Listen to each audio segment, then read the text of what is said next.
to do the roll call. Pete Van Leer. Aye.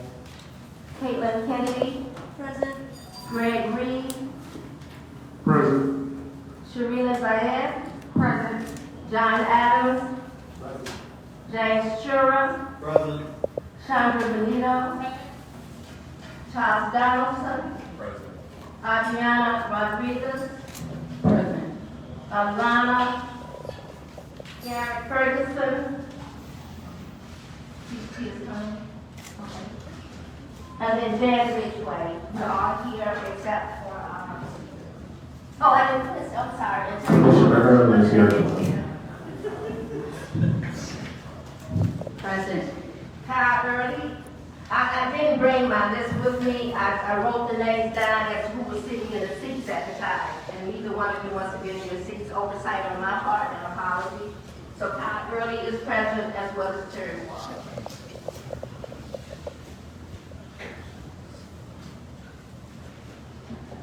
So tonight we want to welcome those of you who came out to this meeting. Generally, we would also be welcoming people who are viewing or listening to this meeting remotely.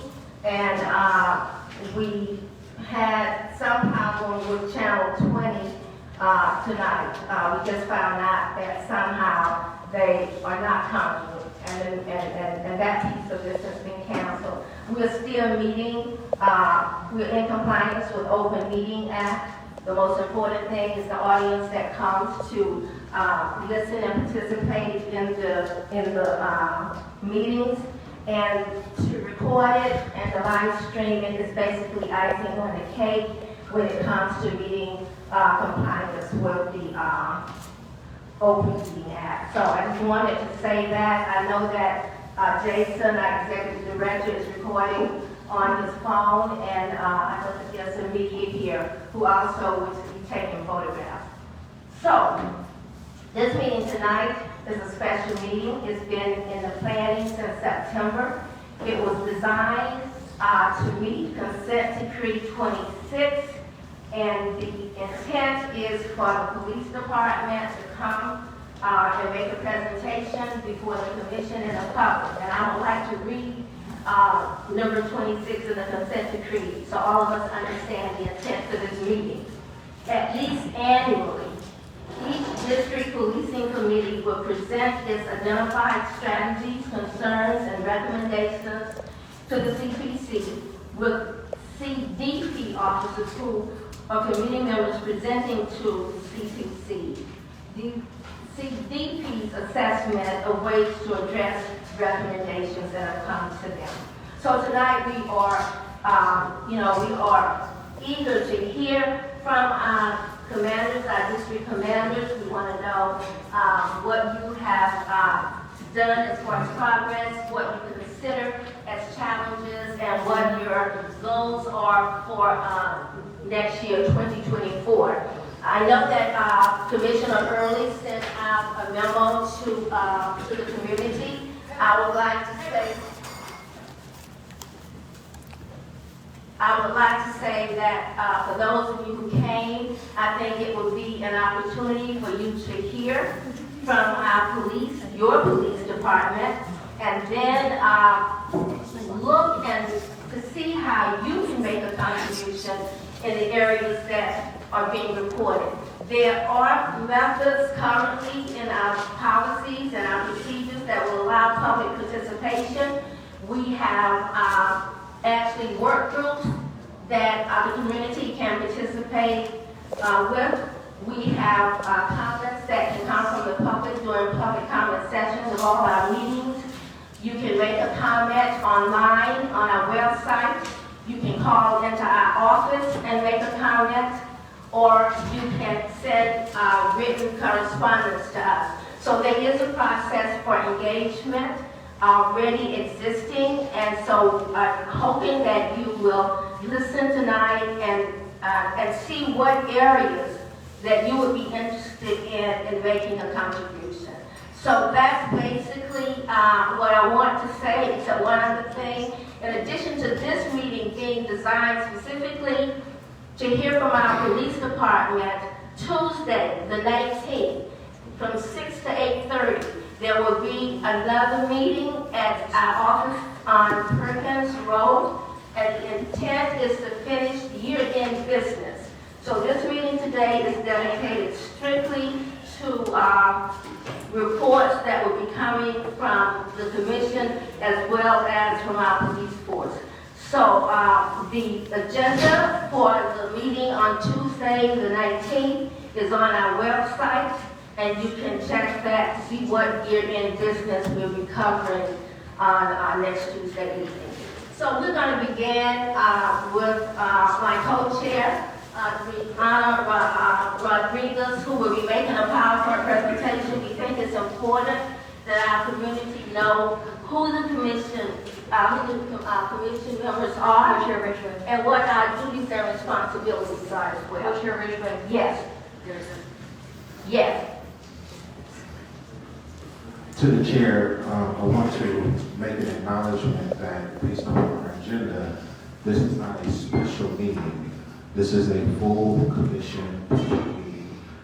I wanted to read this to you because this is the intent of the meeting. There will be I don't want you to read anything down from the law. out of order. I don't want you to read Out of anything order. down I'm from the not reading. law. It's not for you. It's for the community that's here. And why are you shutting it down? Why are there no cameras here? Commissioner Early has the floor, Chair. Can't. Point So let's clarify that nobody, Point of order, you have anybody the TV floor, money. Co-Chair Rodriguez. I think there is imperative information that the community want to know. Commissioner Early has the floor. We will follow up with this. I promise. Commissioner I know Early a variety has the of you floor. guys. I definitely have the floor. Just Chair, let me finish my I'm asking statement. for a point Let's of go order. further to the I'm agenda. asking for a point of And I order. thank you so much. Point of order.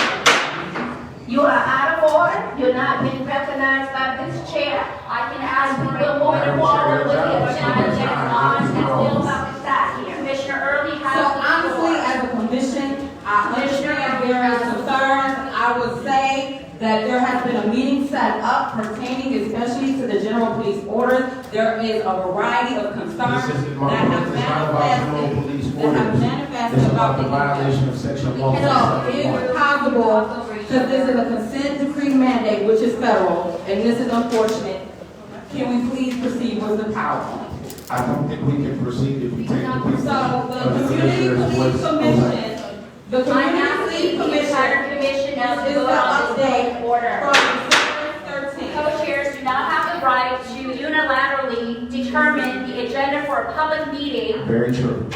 That is to do business to further the mission of the commission. You are interfering. So as proceeded in a previous meeting, these are our accomplishments, basically the framework focused on training as well as creating a strategic framework in general. This has set the foundation Point of order. to help move us forward. This So you all are was just going on every commissioner that this- speaks. This was previously stated in a previous meeting, so we will not go Asking into for that. another point of order. Do I have a second on the point of order? A second. We now need to vote on whether this is in order. According to Robert's rules, Commissioner you do Wong. not allow me. Commissioner Wong. I do not need to be recognized. I do not need to So, be with our recognized. consent decree, Vote. Stop that. Don't do that. Stop. Don't do that. You're overpowering and rejecting. Don't do that. Follow whatever rule needs to happen so the community can get on with the meeting. What y'all doing right now so is in general, with the consent decree, we have No, duties that are mandated from 15 to 26. As you will see overall, in 2022, we were not seated, right? So that's why there are a number that are in non-compliant.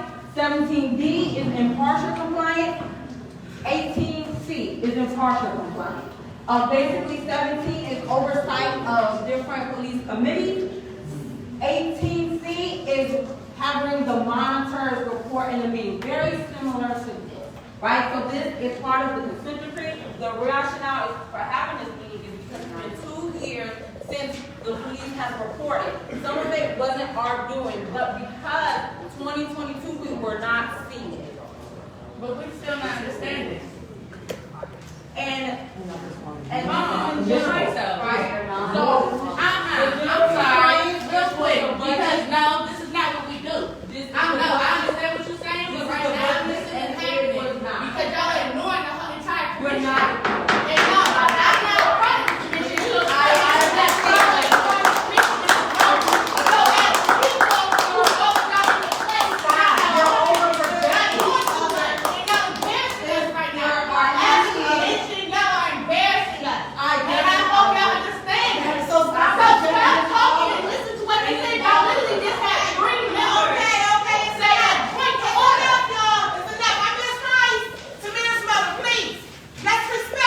Because they know why they was put in place because of what happened to our children and our loved ones. Okay? Y'all already know why y'all were put in place. Stop! Stop! This don't make no sense. No, it doesn't. This don't make no sense, y'all. Please. Please. Please. Okay? Let's go ahead and let's hear them out because there's some things that needs to be said here tonight. Some positions need to be resigned gracefully. Gracefully. People need to resign gracefully. So let's go ahead. I'm not going to take over this meeting because I do enough around this country. Let's hear what y'all got to say for this to be addressed. Please. This is ridiculous.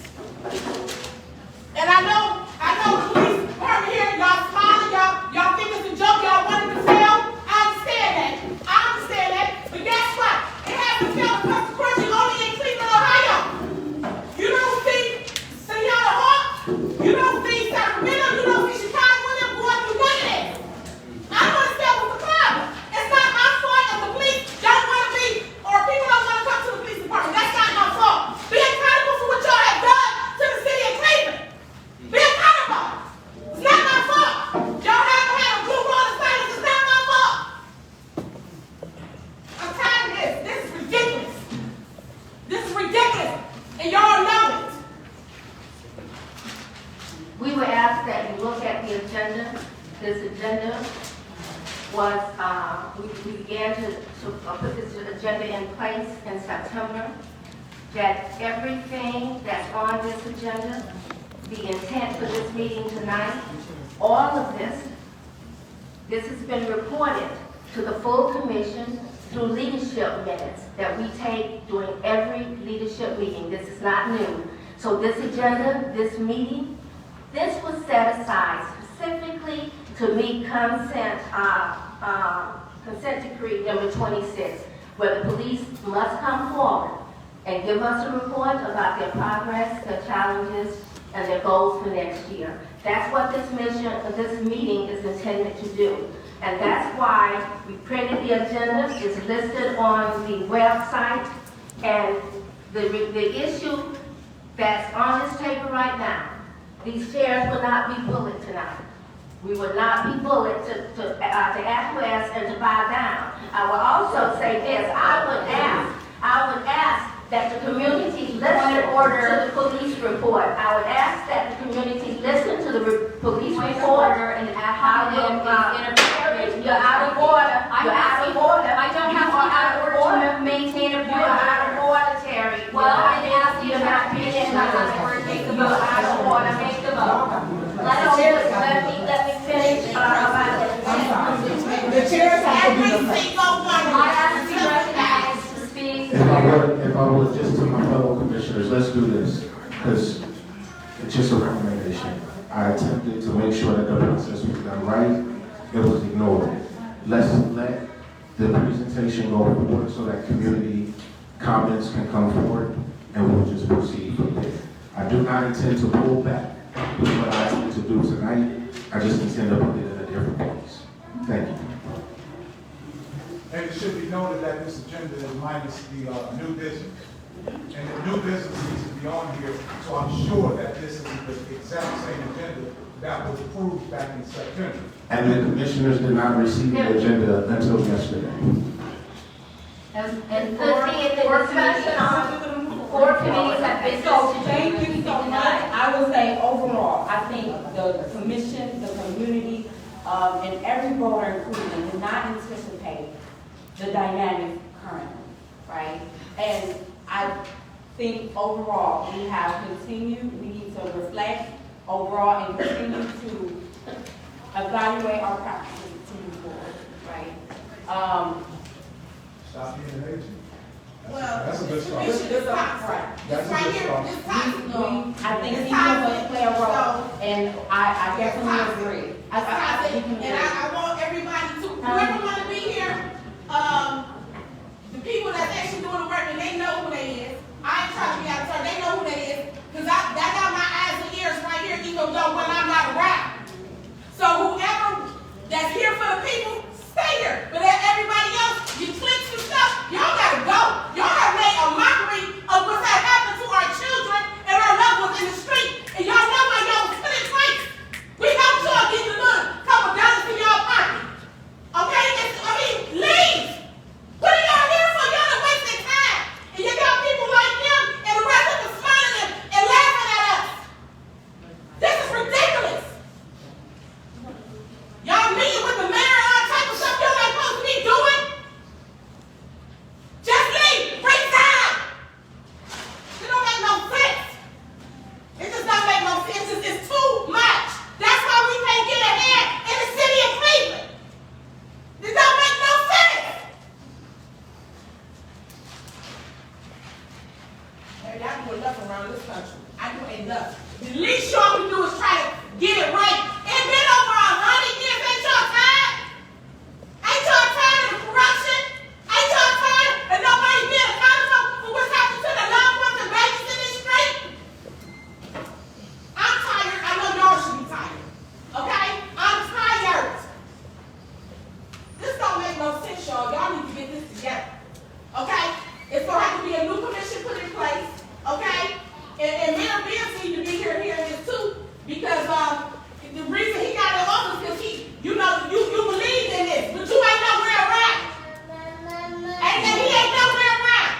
This don't make no sense. When people sabotaging this, you making a mockery of my son, and I'm not gonna have it. I'm not gonna have it. I'm tired, y'all. I'm tired.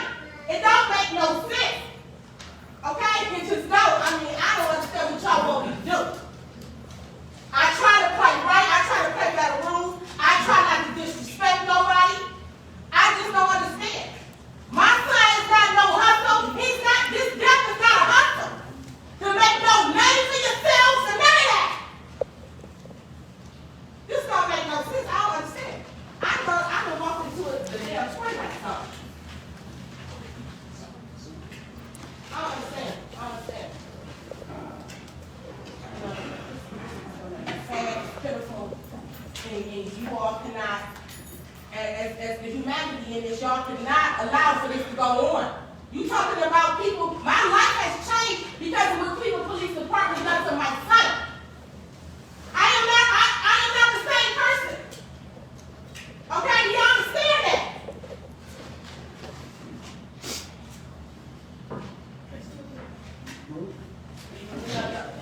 It's a shame. That's all I have to say. It's a damn shame. We hear you. Please Please get this together. Figure out what needs to be happening. No, some of them need to resign. Yeah, they got to be. Some of y'all got to resign because y'all making a mockery of this, and it's not good for the community. It's not good for the people that help put y'all in place. It's not good. Some of y'all need I'm to go. thinking y'all in here doing what y'all supposed to. It's so much toxicity within this commission that the community don't know. It's pitiful. They think y'all doing a good job. Y'all ain't doing a good job. Some of y'all need. I don't. The people, they know. They know the ones that's doing a good job around here. Trust me that. But the rest of y'all need to resign as of right now.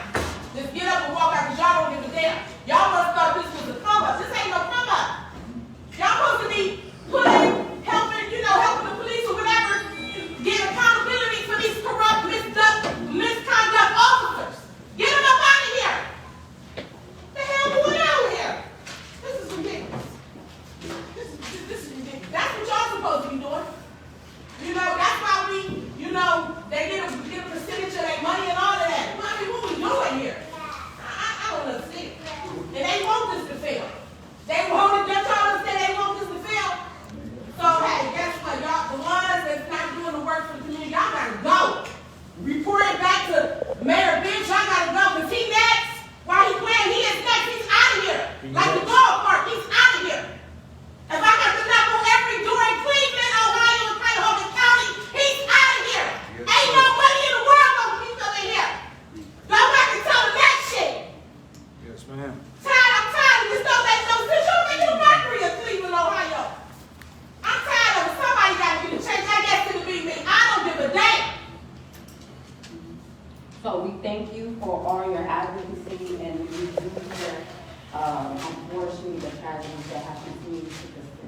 right? I think we're all in agreement about the dynamics of the commission. So I do hear that, and I don't think anybody is joyous or even foresaw this at any moment, right? I think that people advocate in different ways. For some, you know, it's putting a notice out. For some, it's helping to implement the consent, right? And ensure that those we are adhered to ensure that this information is presented and honest to the public to ensure transparency. We're Well, going I to. thank the community for being here, because this is the most people I've ever seen in this damn room in my life, besides the ones that been infiltrated here. So thank y'all for coming out, spread the damn news. We got, hey, it's a wrap. I'm tired. It's a wrap. Spread the news. It's a wrap. Now, go ahead and call who you call the National Guards. I don't give a damn. Call them. Because what I'm getting ready to do, y'all gonna wish y'all would call. Y'all gonna wish. I'm tired. So we're going to proceed forward. So these are the different duties and obligations we have in the consent decree. You can find the resources and report at this link, and then you can post it on the web, and it's going to be hopefully posted on the website. I will highlight from the semi-annual report, there were two things that was highlighted. One, the need for an attorney, and as well, our contentious meetings. So that was received. We are trying our best and our diligence to really rectify this issue. I believe overall that when we see even a charter there is brought in the way we do our business, right? There's 13 broad commissioners with 13 ideas, but ideally, this is one commission and we move forward as a unit. So the one thing that I would like to highlight to the community is that there was a monitoring plan, basically that was developed by the monitor. And yesterday we went to a meeting because our consent decree, we need to move that forward, right? Because we need to ensure constitutional policing. And right now, as you see, we only move the legal policing. And I would like to acknowledge that was from June to January, 2023, within that time period.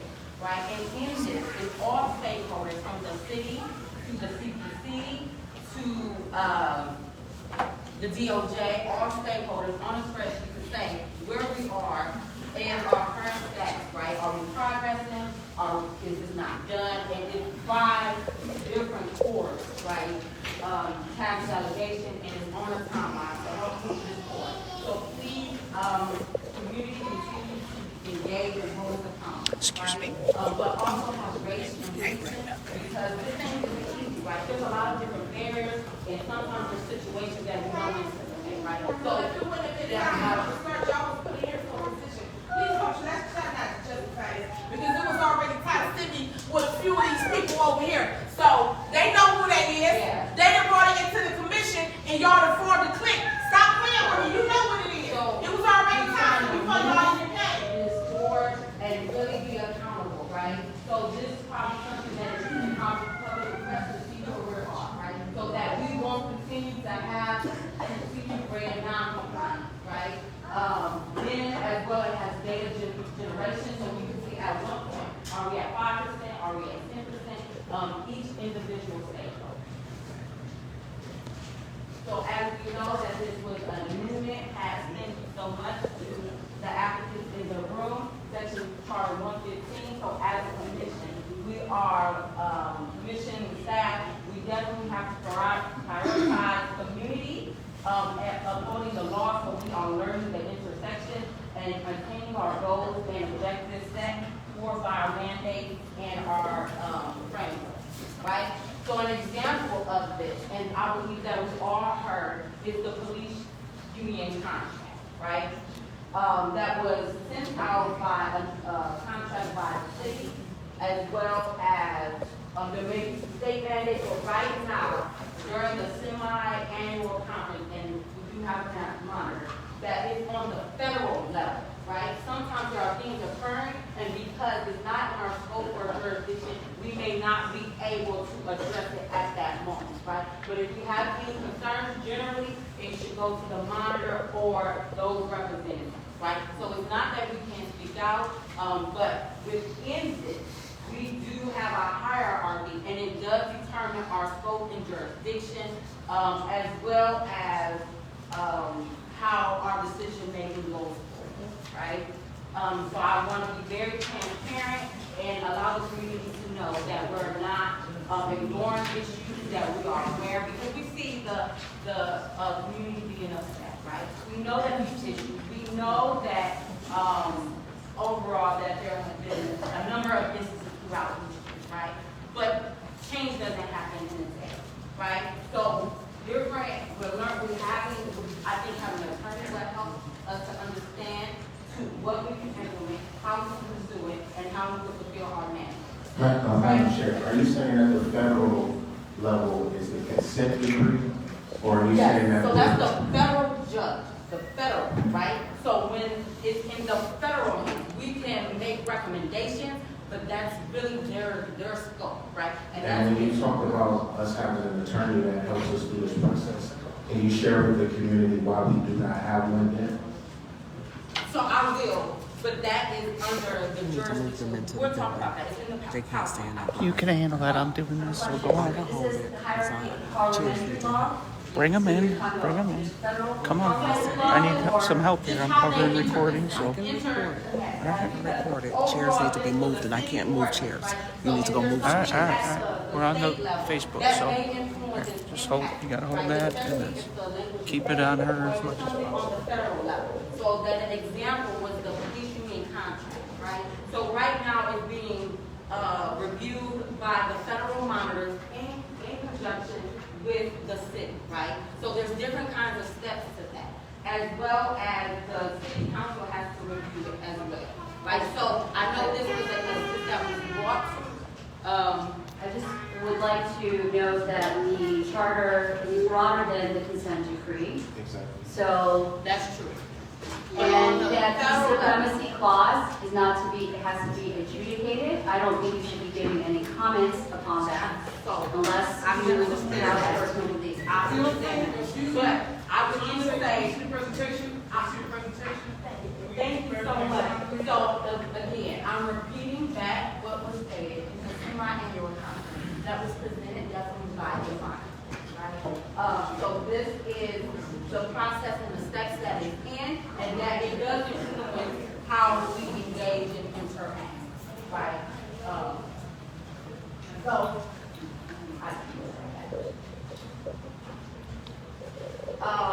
so in our mandate, we can see how that really impacts discipline, right? So we do not want to minimize that, we acknowledge that. I think overall, as a commission, we have been trying to create rules, whether it's 2.1 to 2.5, as well as there are some things that I would recommend, so I would say I, because I created the policy, right? Is the evidentiary hearing rule, as well as we're working on various oversight agencies and basically with their different protocol, especially if they're independent, that impacts how we do things, right? So some things that have the same, some things that we need to consider is a formal case review, to review the cases, petitions that we're going to get, as well as legal analysis by an attorney. And that was recommended by this. So I would like to acknowledge our interview. So this is green. So this is not saying that it's perfect and that everything went according to plan. What it means is that we went through the process. I will say that it's twofold. One, the inspector general as well as the commander. When we came into our position, the commanders were in, right? So we could not fill that second portion, but the inspector general, right? The third point is recruitment. So basically, according to our charter, we have final authority. I would say the CPC is establishing relationships, understanding the processes, and familiarizing ourselves with the current recruitment process. It's a growing process, and it's essential for the commission to operate effectively within its designated and basically, I would like to address the various initiatives that have been in the news in the city, right, that we are familiar with, right? So the Cleveland Community Police Commission acknowledges and commends the mayor for the RISE initiative and recognizes different challenges posed by crime, compounded by the low police officers, right? So in our charter, it states that we have final authority, and at this point, we have not been in the formal, the formal process in that, right? So as a commission, we do need to, work with the mayor and create a process so that we can ensure Beats it a little bit. Okay. while implementing the different improvement initiatives, policies, and training, to ensure that we are implementing, policing practices. And then in the new, so we have to rise, right? So they were requested by the policy committee. But I also know in the media, that's what I can say, in the media, there was a one-day hire that was proposed, right? So, I'm talking about the overview of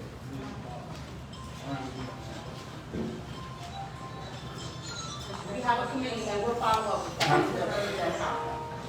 We have not even seen this presentation. Okay. So, excuse me, yeah. So, the Y'all mayor, haven't seen this? No, we haven't seen it. Excuse me, I do want to say for the record that we were not, and policy chair, P. Van Leer, we were not consulted about the RISE initiative, we were not present at the so negotiations. there was an email sent, and I can find the date and the time. Email is not consultation. Pete Van Leer was asked to follow, but I don't want to do this. Point of order, I just got to have some clarity right here. Right. I want to be clear, I just heard commissioners say they haven't seen this presentation, so these commissioners did the same time we are. I have a huge problem with that. Well, outreach was that they need to go on to the next order of business. Yeah. This ain't yet. That ain't- The RISE initiative has three components, right? So there's police recruitment, we spot spotter, as well as the technology. So there is portion in this that we are expected I want to get to some clarity on my point of order. I don't think that we should be having this conversation, and you all think the commission hasn't even seen this presentation. There's no way the public should be getting a presentation that the commissioners haven't seen. So we want to the very next.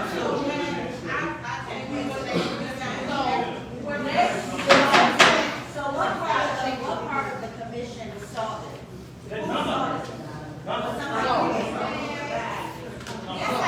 Co-chairs, saw it. All I'm suggesting So the next portion is training. The co-chair, only the co-chair. So the next portion is training. A major portion of what's being presented now was actually developed by the executive director. No. I refute that. I never saw it. No, that is not. Co-chairs were warned about this before and after. The reason this meeting does not have any order is because of how you presented this meeting to the commission. And you do not have the full support of the commission right now, which leaves you out there stranded. We have not seen this presentation. You have broken all of the rules, and you have deleted business that needs to be handled tonight. And so you have to account for that with this community, because now we cannot save you because we don't know what you're talking about. So at the end of the day, we have two mandates. We have two mandates. One is the one, we have two mandates. One is the CBD, and then the next one is to have a final report, right? Co-chair has to be recognized. I make a motion to end this presentation and move on to the next order of business. Do I have a second? A second. The community Let's said. take a vote and have discussion. Please vote, please, yeah, thank you. We can do it. Your powers emanate from the majority will of the commission. This is not a dictator of two. It's not a dictatorship. I think it's important that we hold accountable. Yeah, we want to move on.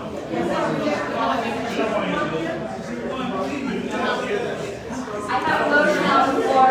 There's a motion on the floor to move forward to the next agenda item. All in favor, Ms. Mills? All in favor?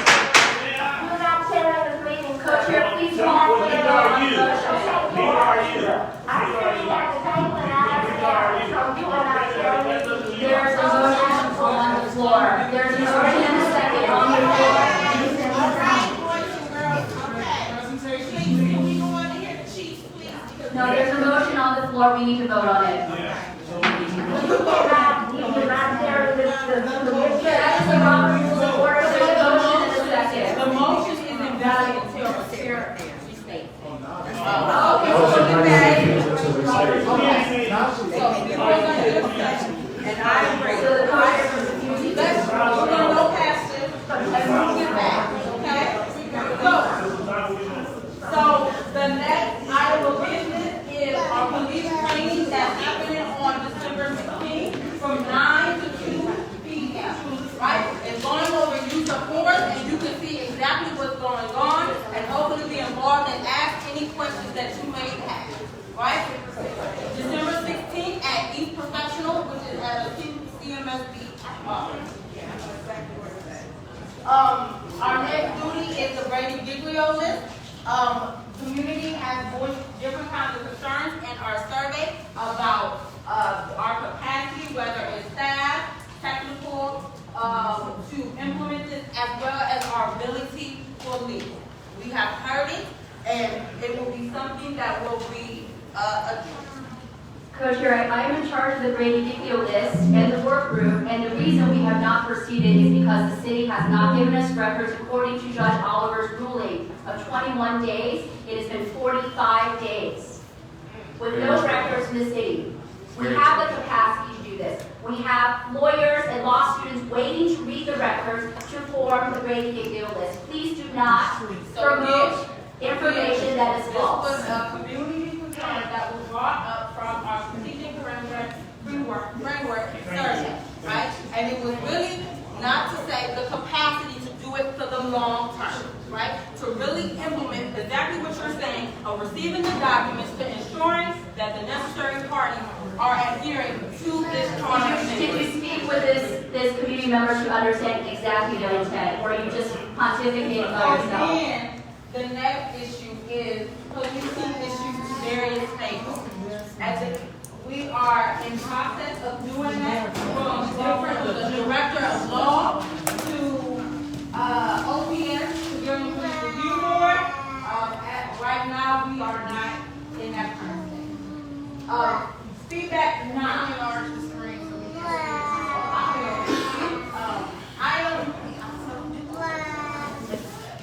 So this is feedback to other oversight entities, and this is basically, I don't know what happened.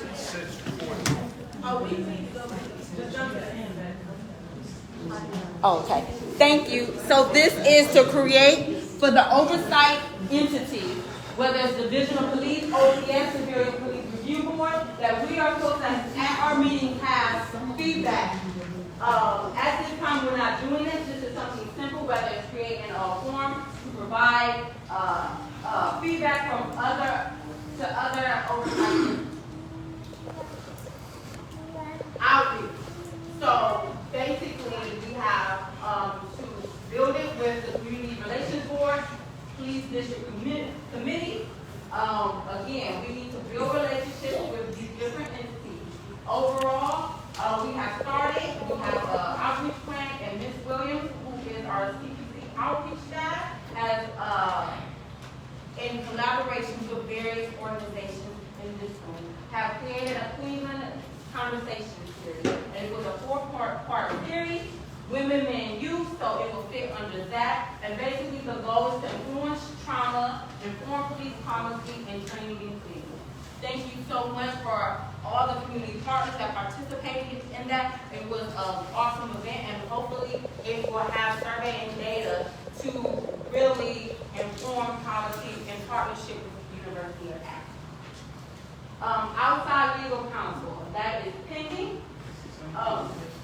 Outside legal counsel, basically, as we know, the executive director is to be nominated by the commission and appointed by the mayor. At this time, we have these following documents from the mayor's letter to Beasley, and then Commissioner has run up Ohio Revised Code. So right now, it's still pending, and we all look forward to that. It's pending because Kosher Rodriguez and Kosher Ridgway have stalled the finalization of the contract for our outside attorney. Two people that need to be like, okay, that is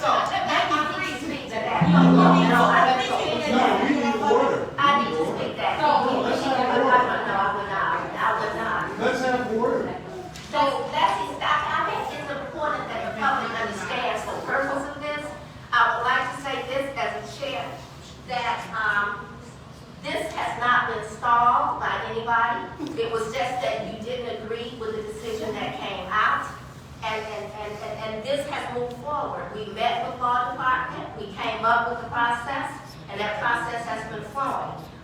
This has not been solved by either of the co-chairs at all. So I just think that we need to be honest here. I would ask the public not to be bamboozled by people in this audience. I would also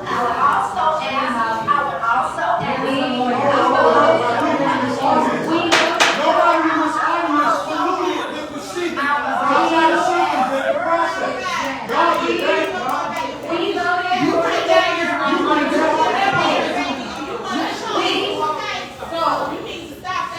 We were in the Lord on October 25th. You still don't have this lawyer. So number 11, would our grant community,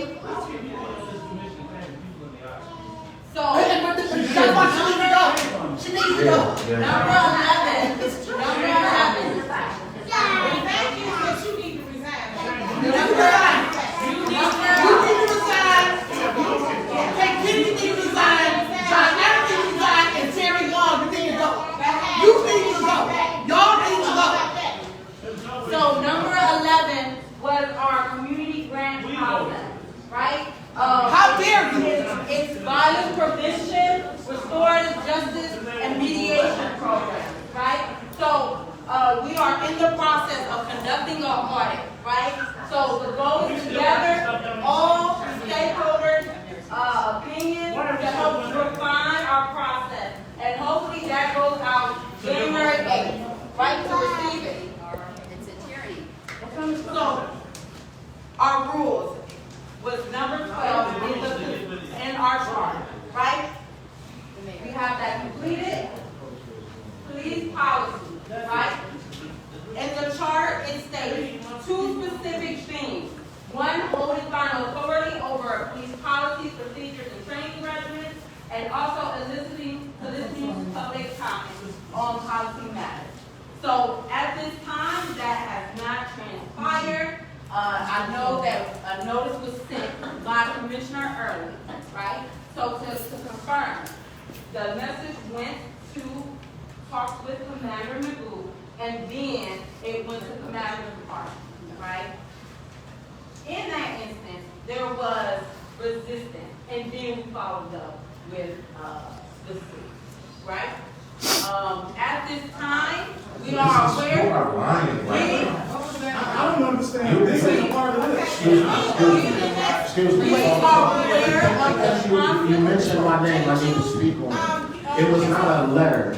I did a motion, an argument, and a policy that allows us to be involved in the process and planning and passing of GPOs. Yes. You took that email and you ran for help to see how to block it. That's the truth. That's not what happened. And since the reason there is no new business tonight is because you do not want this on the agenda. That is the honest to God truth. Period, point blank. And whoever wants to vote for it or do not vote for it, it has the right to be on the table. Do not speak for me when I vote for policy. Do not speak for me when I vote for policy.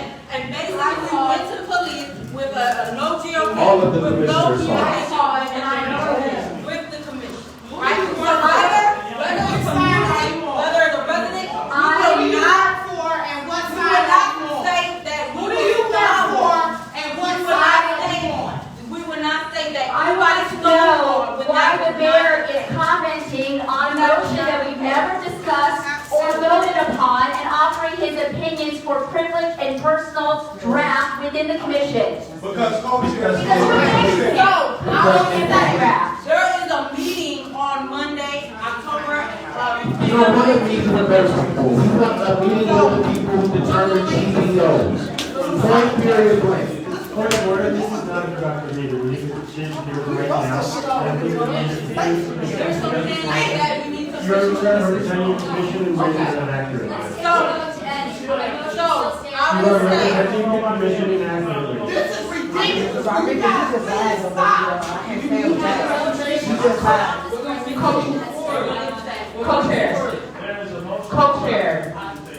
Co-chair, can we please, for the sake of moving this meeting along, can we table this presentation and go to the next agenda item, because we are all scheduled to get the public comments, the briefing to the presentation. We need to move the meeting forward. I know you guys are very hard on it, very appreciated, but it's not productive, no one is listening, and it is becoming combative, and it is making us look really bad, and we got all you community, so we need to just move, please.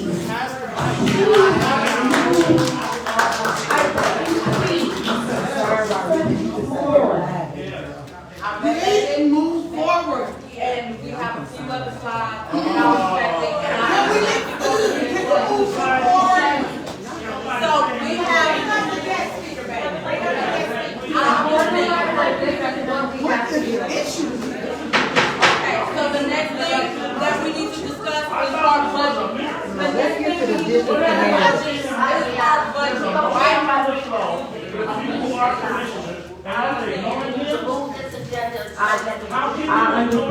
Okay, so we're gonna be very quick, okay, and I understand what you're saying that we need to present. So our last few items is our budget. Overall, we will give 400K back.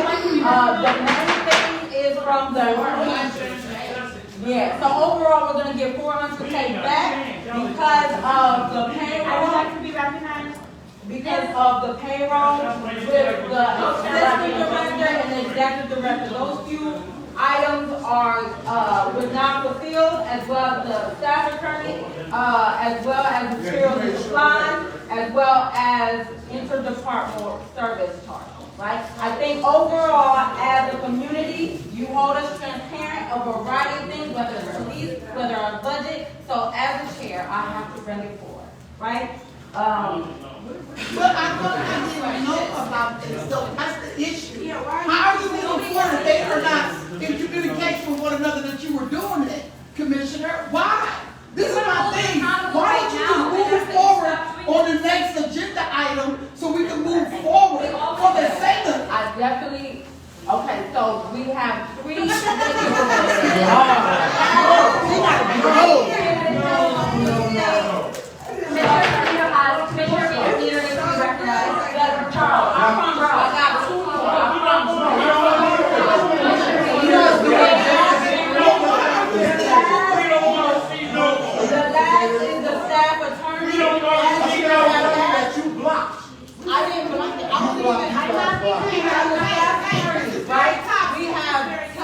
We have 10 candidates, we have 2 approximates, and ideally it will be implemented at the end of the year and beginning of the year, right?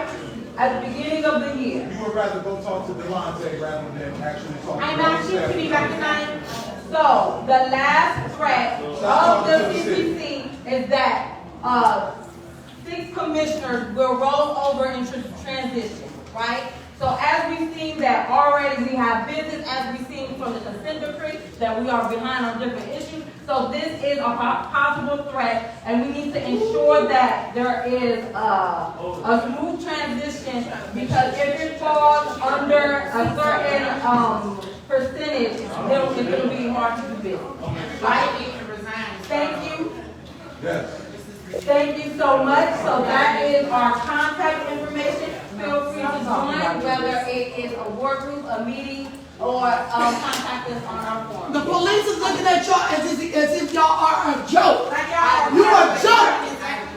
You a joke. And that's what they want you to look like, a joke. And we've been telling y'all this for months. The families have been stood with y'all. We work with y'all. We told you guys we didn't even apply. So it would be no impropriety. You guys didn't even take that into consideration. Nothing. Okay, nothing at all. I'm frustrated with this shit. You just keep doing stuff. And we keep banging you and banging you. This is insane. People are calling us every day. Like, what are these guys doing?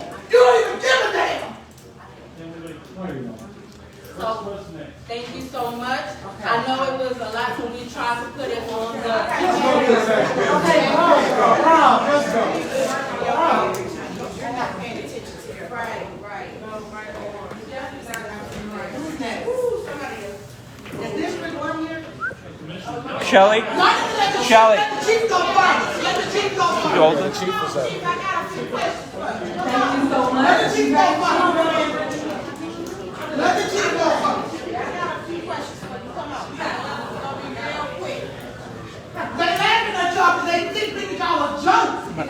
up the next PowerPoint. Can you just do this for a few minutes? Thank you. There's a joke. There's a few of y'all that's not toxic. I still know who y'all are. And I'm gonna fight for y'all. So the rest of y'all gotta go to know that. I promise you that. Well, the chief is setting up, I'm confused about something. Was the agenda even approved at the top of the meeting?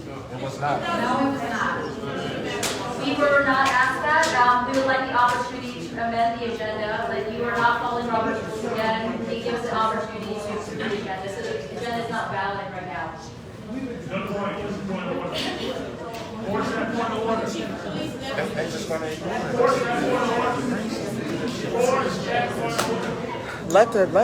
Let the chief go on. Let's go on with the presentations. That's why we're here. Good afternoon, everyone. Good evening, chief. Appreciate the commission inviting us here. Myself and commanders of various districts, 5 districts. I'm here to present to you what the commanders are doing with their duties to better. Okay, is that better? Yes. Okay.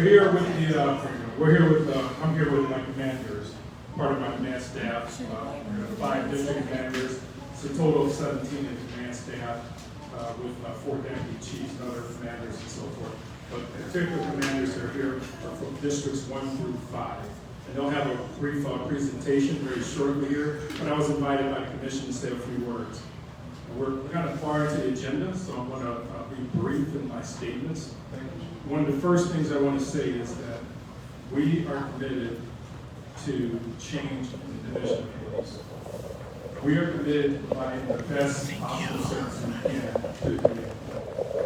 We're working very hard, men and women, of the Cleveland Division of Police to provide the best service.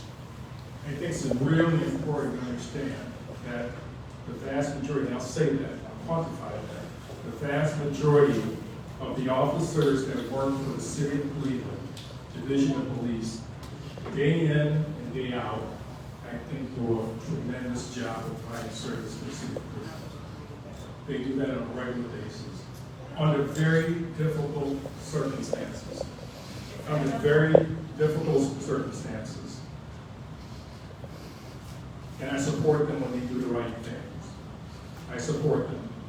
I think it's really important when they're doing the right things that you support them as well. We're having a very difficult time with recruitment right now. It's not unique to the city of Cleveland. It's nationwide, but it really is affecting us here in the city of Cleveland. We're over 300 officers short. 300 officers short.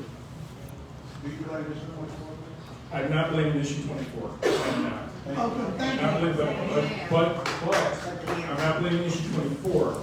But I believe in being transparent, and I believe in being honest. I believe in being transparent, and I believe in being honest.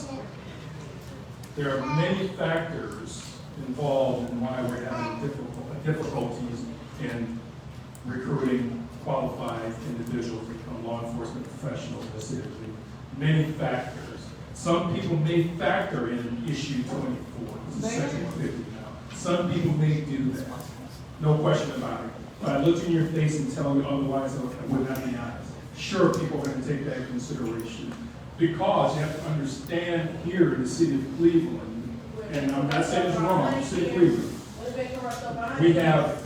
we have layers on top of layers on top of layers. And I'm not saying it's necessarily a negative thing. I'm not articulating that. But you have to understand the city of Cleveland, we have a federal consent decree here. Since 2015, absolutely.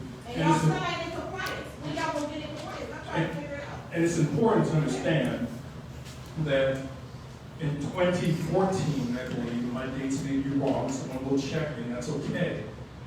Mayor of Cleveland at that particular time, Frank Jackson, invited the DOJ in to look at us and our practices and so forth. They didn't voluntarily. They didn't voluntarily come in. They were invited in. They were invited in, and we had an agreement with the federal government. That's why we're currently in the settlement agreement, consent decree, to change how we police And I can tell you now, not based on what I'm saying, because you don't have to believe me, because consent decrees here, the federal monitors here, the DOJ and so forth, I can tell you right now, till I'm blue in the face, that we've changed considerably since 2015. I can tell you that, but what proves that is data. That's what proves it. It's data in our use of force. It's data in search and seizure. It's data in CIT, crisis intervention and so forth. Those data, that's the touch points and main reasons why the settlement agreement is here, the DOJ and so forth. That's the main reason. The data is what's going to get us out from under the consent decree. But that's secondary for me. The main thing is that we're providing the best possible service, and we're treating our citizens with dignity and respect and have procedural justice. And that's what we're doing according to the stats. According to the stats. According to the stats. I had some stats which I wasn't going to talk about, but again, I can stand up here and tell you that we're a different police department until I'm blue in the face. I mean, the police. Are you so?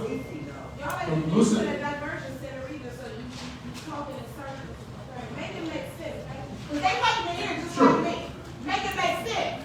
Sure. For example, in our crisis prevention training, I was doing some math and so forth, and we have this in a database. We've approximately 18,210 incidents of crisis intervention incidents since 2020. We had about 3,948 in 2020, and go on and so forth. Out of those, and this is important, out of those, there was only 23 uses of force. And out of 3,948 incidents, again, only 23 uses of force. Now let me qualify uses of force, because I think when the general public hears uses of force, I think the mind generally goes to an officer removing their weapon and using that. I think that's the general consensus or thought relative to that. But we track everything, race, gender, and so forth. Everything is public record as far as our force is used. But when we use what we track, reportable, something as simple as removing our weapon from our holster and pointing it at someone is considered a reportable use of force.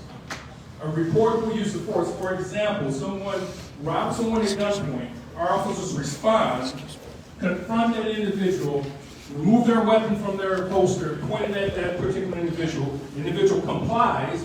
We handcuff that person, nothing else, take them to jail. That's considered a use of force. Understand that. Understand that. Us handcuffing someone, taking them down to the ground is considered a use of force. So, and again, that's uses of force. That's considered uses of force. Our uses of force are low relative to the amount of encounters we have with the general public. And again, take into consideration what I just said about uses of force. Taking a weapon out your holster, pointing at someone is considered use of force. Taking someone down to the ground is considered use of force. Those are considered use of force. Using our tasers, considered use of force. Using our pepper spray, use of force, and so forth. So that put our numbers up. And again, when people think about uses of force, they're thinking about us using our weapon, not only pulling our weapon, but discharging our weapon. That doesn't happen as frequently as one can tell. It's the thing. And again, don't take my word for it. Look at the data. Yeah, since Look at the data. non-compliance, though, say non-compliance, non-compliance, non-compliance. What are y'all gonna be at 100% compliant? Commanders, deputies, when are y'all gonna be at 100% compliant? It don't make no sense. Over 18,000 encounters, over 18,000 encounters, folks that are in crisis. 18,000. The amount of times that we used force in those in the last couple of years are 82 times. 82 times. 82 times. None of those were deadly force in those times. None of those. That's a 0.44% of times that we use force when we encounter people in crisis. That, to me, folks, is a significant change. And I'm not standing up here to tell any of you that we are perfect by no stretch of imagination. We are not. I'm not telling you that we don't need work. Yes, we do. Absolutely, there's no question about it. But this is a different police department than it was 5 years ago, definitely 10 years ago. Folks, understand this. I've been on the job 34 years, and I've seen us change leaps and bounds in those 34 years. Leaps and bounds. The data is what we have will prove just what I'm talking about. Don't take my word for it. This is a totally different police department. I pride myself in holding folks accountable. And I think that's part of what I think some of the general public thinks, that we don't hold officers accountable. We hold them accountable. The flip side of that is that our officers, we hold all our officers accountable and so forth. There's a process, ma'am. There's a process relative to our officers using force. It goes to the prosecutor's office, it goes to the grand jury, and so forth. They make those determinations whether or not there's criminal liability involved in those particular process. That becomes outside the Division of Police. As a matter of fact, it's important to understand, we do not investigate any of our deadly uses of force. The City of Cleveland does not investigate any deadly use of force. So it's independent and separate from the Division of Police. And then that goes to a grand jury, independent folks that have to look at it, and then they decide whether or not those officers are going to be indicted and so forth. So the last time, your question, the last time a Cleveland police officer was involved in the use of deadly force was 2021. That's the last time. Was that with Patrick Horton? I don't remember the name, to be honest with you. I don't know the name, but this is the last time we're involved in a deadly use of force. We're involved in uses of force, but you have to understand, too, the type of things that we're dealing with on a daily basis. Just a day or so ago, we had someone robbed, happens unfortunately more than a flight. We just had someone robbed at gunpoint. And our officers, I thought did a phenomenal job. They do that on a regular basis. Our helicopter was up. They caught those persons, 4 of them as a matter of fact. Within an hour or two of the incident and so forth, no one was hurt. The person that was robbed was not hurt and so forth. And I think, again, we need to put things in perspective. We really do. This is a totally different police department. And I'm going to keep saying that. This is a totally different police department to hold people accountable for. When people are wrong, when I say people, our officers, when our officers are wrong, we hold them accountable. We have. Just check the record for yourself. Don't take my word for it. Look at the record for yourselves. We hold them accountable. But equally, I'm not done, but equally important, I'll say it again, equally important, when the officers are doing the right thing, which is providing service to our community, we must, and at least I'm going to support it. And I hope you're going to support it too. Notice what I said, when you're doing the right thing, my expectation is that you support them. And by the way, it's important. That goes into recruitment. When people feel like they're going to be supported by the community, it helps with recruitment. Also, what helps with the administration, the HR department and all of that, it needs to not be corrupt. We have changed the culture. It needs to not be corrupt. And also, if the HR department was a corrupt slag and police officers under the dough and everything, or giving them promotions or flipping it around, hey, maybe we could keep some police officers. we do need police officers, by the way. So we're looking for my time. Something that they really want. Yeah, I had a comment, I had a question, if it's possible. Just 1 second, please. We are looking for officers. If you're interested, and you have someone that's interested in being a police officer, please call 216-623-5233. We do not hire felons on. Yeah, they got fellas all the time. Yeah, they got fellas all the time. I just would like, thank you. I would just like to reflect on what you said that, we do properly discipline our officers, just check the records. I'm concerned by that because I am the chair of the Accountability Committee and also the Brady Gilly Work Group.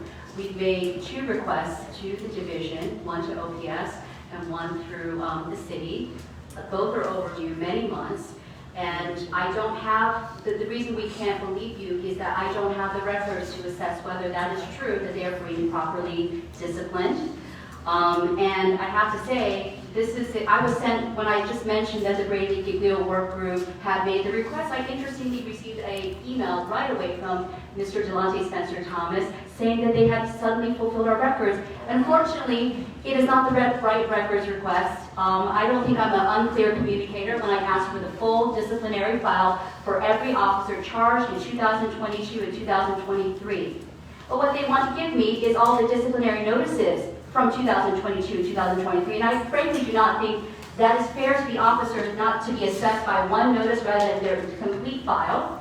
So, Chief, if you want us to do our job, which is to make sure that the discipline system is fair, accountable, and transparent, please give us the records. Or actually, I mean, I could just say that within 21 days, you are supposed to give us the records. And if I have to, and I'm also confused as to why Mr. Delonte Spencer Thomas is engaging with these records when there's nothing that says that the law department is supposed to be engaged in the dissemination and fulfillment of these records. Yes, there you go. Thank you. That's a fair question. We in the Division of Police, we're quasi-military as a term. And we follow a chain of command. We provide information up the chain, and again, I'm not blaming anyone else, but we follow a chain of command. A request comes in, we go through our procedure and our processes to make sure that information flows from the division to our various departments and so forth. And we'll continue to do that. We'll provide whatever information that's readily available for public consumption. We don't have to do a public records request, and it's 45 days that you were issued, that Mr. Spencer Thomas gave objections when the judge requires 7 days. I think that is unreasonable time, and I think that we have the capacity to do the Brady Giglio list. I hope that the division will cooperate with this. I thank Commander Carney for calling me to convey that he will cooperate, but if the law department is responsible for redacting these records, which I'm not really sure what needs to be that redacted, I'm concerned that there will be further delay beyond the months of delay we already have. Thank you. Sure.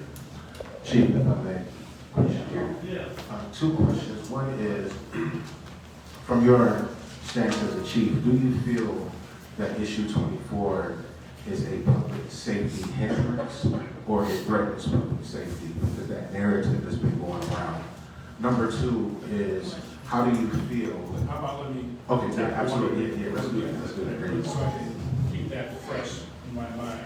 And the question was asked before, do I think that the 24 is an issue to recruit? And that kind of goes hand in hand. I just recruitment. I know, public safety and all and so forth. That kind of goes hand in hand. Well, I think it's a hindrance to public safety. Depends on what you're talking about. It depends on what will hinder myself and my command staff from doing our jobs on a regular basis and so forth. And we do that Constitution. Thank you. Absolutely. It's everything we do, and I'm getting back to everything we do under my leadership and the leadership of the men that you see in here is about doing things constitutionally. It's all about doing things constitutionally. Ask any one of them outside of this environment, what I talk about is constitutional.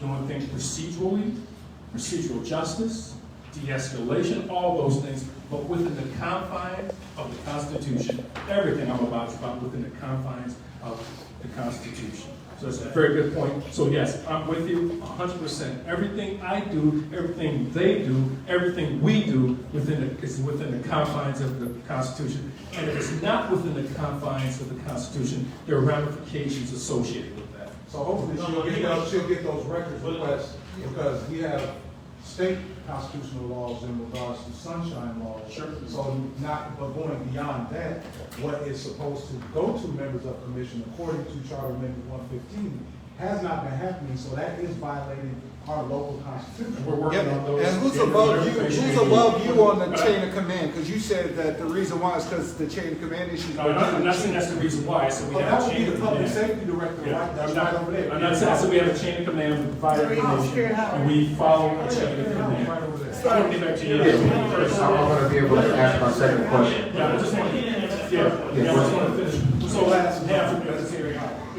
it could hamper, because what we do relative to our orders, at least the orders that come from my office, we manage, obviously, person-to-person emails, and other things, meetings, and so forth. And part of what we do is documentation. When we have updates and so forth, we send those out via e-blast, we send those out via emails, we send them out via DN, divisional notice. Yes. Everyone's aware of that as well. So, and we have updates relative to divisional notices and so forth. If I don't have, or we don't have the ability to do that consistently and sometimes immediately, it can hamper some of the safeties for our officers. So, potentially, I'm not saying we're wrong, but potentially. So, and your second And question. then my second question is, as a chief, how do you feel about the commission being involved in the process, planning, and policies of GPOs that come across the division of police? Our involvement in the process and part of passing that policy? The charter amendment is pretty clear. Yes, it is. And the authority that you guys have. Yes, it is. I want to be clear with that. The charter amendment is clear in the authority that you have. What we want to do as a division, Department of Public Safety, and I want to speak for the chief director, he's speaking for himself, is to make sure that we get the GPOs to you guys. That's our plan, is to make sure you have the opportunity to review the GPOs and so forth, have your talk about them, review what the case might be, your recommendations and so forth. That's what we're going to comply with the charter amendment. So you are in favor, I just want to make sure, because you quoted the language, that you understand we have the final authority, that we should be working together Absolutely. in the process and passing policy when it comes to GPOs. We're going to be in compliance with the Thank you. charter amendment.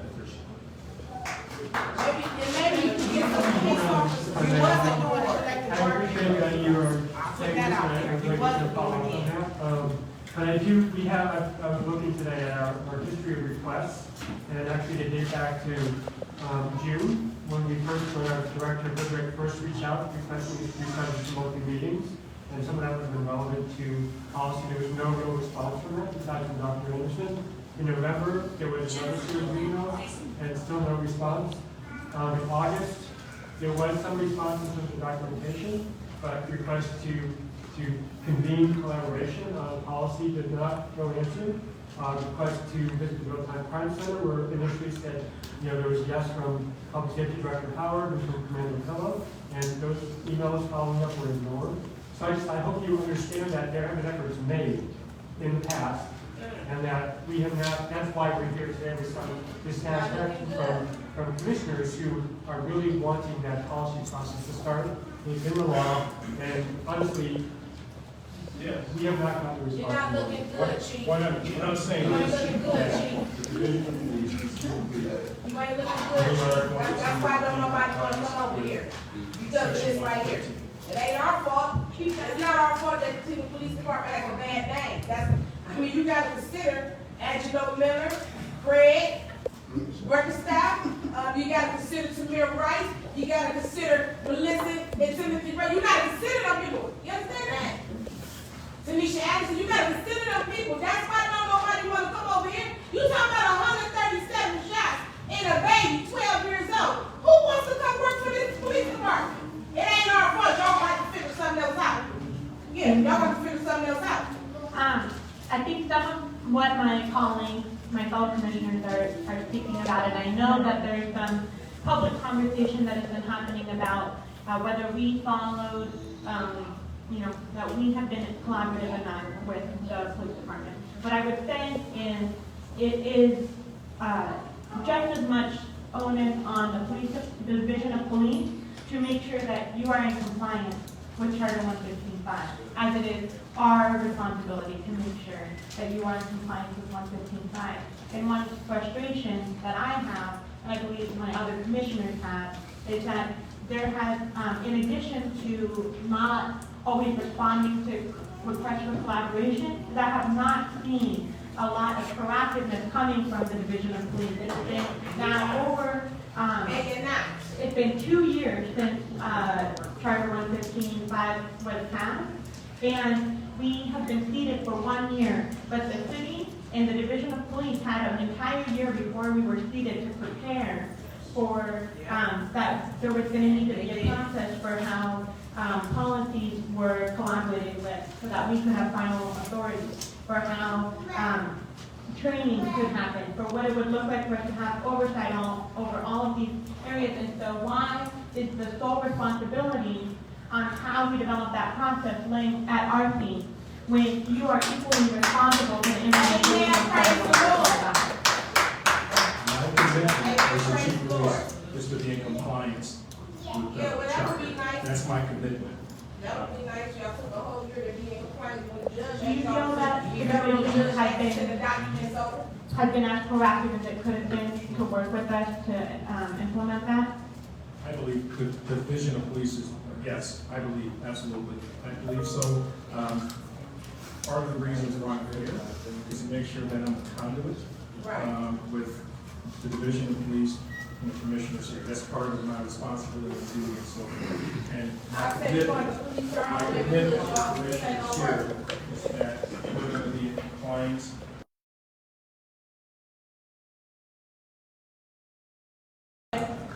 Select group of commissioners to go through all of the processes that need to be developed in terms of, some of them already have, I would say, that our training division, the Chief Budget Training Division, your third credit first on Saturday, you've developed an incredible collaborative process. But there are a number of other processes that have yet to be developed.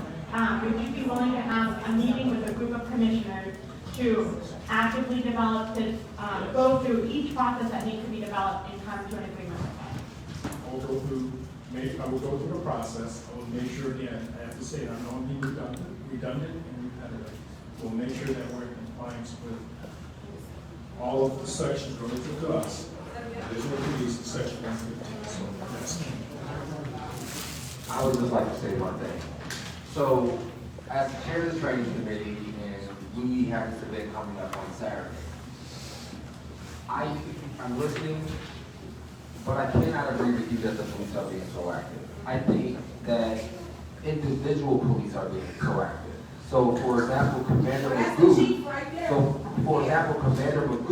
when we first met in June for the training committee, he was very open to a collaboration between us. And because Commander Magoo was not resistant, we were able to start reviewing the needs assessments of the CDP. We were able to get together and plan this training event. Our first meeting was in June and this event is Saturday. So I do think that Commander Magoo is an example of what can happen when the police choose to be proactive. So he brought us onto the training review committee, and he's included us. So I think that, if the person that was in charge of policy wanted to be inclusive, they would have reached out to Commissioner Van Wyck. I think that if the person in the CDP who is leading investigations or accountability wanted to be proactive and collaborate with the CPC, they would have reached out to Commissioner Wong. So I do think that I hear what you're saying, but because I'm on the opposite end of this from other commissioners and I'm seeing what can happen when the police actually do want to collaborate, I think that as the chief of police, you are the fish rots from the head.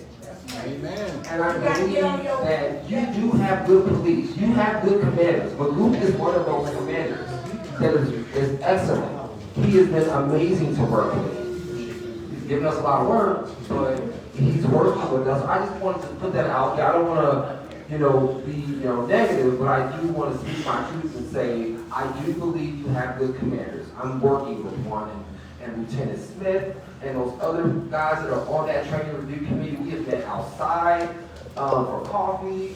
We have the work group. They have been great, and so because of that, we're able to produce something for the community. But we have to then ask, If this is happening with Magoo and this training portion of what we are responsible for, then why are the other commissioners and the other aspects of what we're responsible for, why are they having so many difficulties? Gary, I'm gonna need you to enforce that, okay? Get with your commanders and your deputies and enforce that they get the people what they need. Because it's only what you allow them to do. So I'm gonna need you to get on that. Amen. Dr. Evans, appreciate the Well, you got a especially captain about over there, Captain Magoo, their responsive and so forth. Only question I would have for them Oh, is, Captain Ham, yeah, get them what they have you need. or others requested to sit down with Yes. particular supervisors, whether they're commanders or captains or lieutenant, in whatever respective committees you have? I just want to echo, I think that, let's be honest, we are civilians.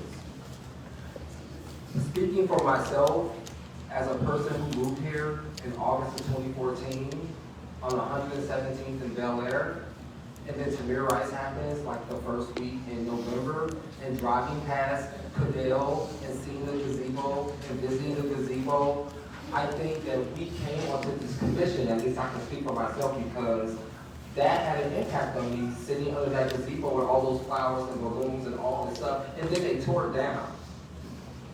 I think that that's, as Commissioner Benito said, this is a two-way street.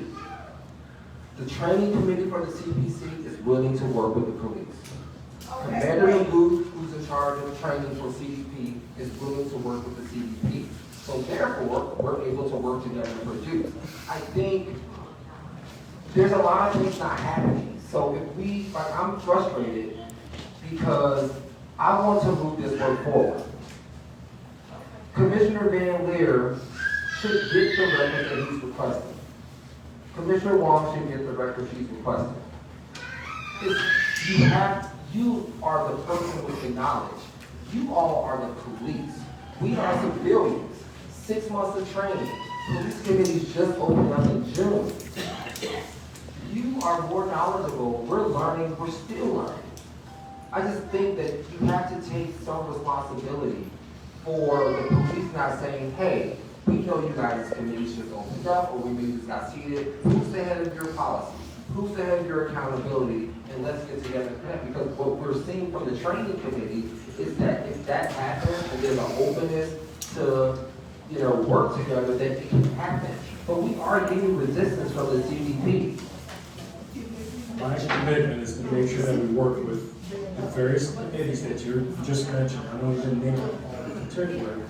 And identify what the commitment is. My commitment is that we'll have the point person for those particular committees, whatever they may be. We'll go through Dr. Anderson and its accountability team to make those arrangements to make sure that you have the subject matter experts to help. And if y'all need a copy, y'all look at Seattle, what they do. Because they ain't having no problems with their police department. They in compliance with whatever they got going on. Look at Sacramento and the rest of them are across the board, okay? If you need an example, look at theirs. That's Okay, Carrie, if you need an example, look at theirs. Mr. Pam, look at theirs. Thank you. We have to be out of this building by 9 o'clock, and we have not heard from any of the commanders. And what I was asking you, hold your questions until we get all the commanders up to speed. I just want to say that it used to be on the previous commission that the training was under accountability. And that shows how connected everything is. It's a great, I'm so glad that Commander Magoo has helped the training committee, but we can't have proper training without policy being in place, without accountability feeding into all of this. It's a system. So please don't handicap our ability to make the system better, which will draw in more officers who want to work in a workplace that is fair and equitable by giving something to one committee but not the other. And I guess, it's the same thing that you are the chief. All of your commanders should be paid the same towards requests from the public and from the commission. And without that equity, even just in responsiveness, I don't know how you can achieve equity inside of your organization. Thank you. Thank you. I'm going to bring up, I'm going to go 1 through 5. Commanders here. All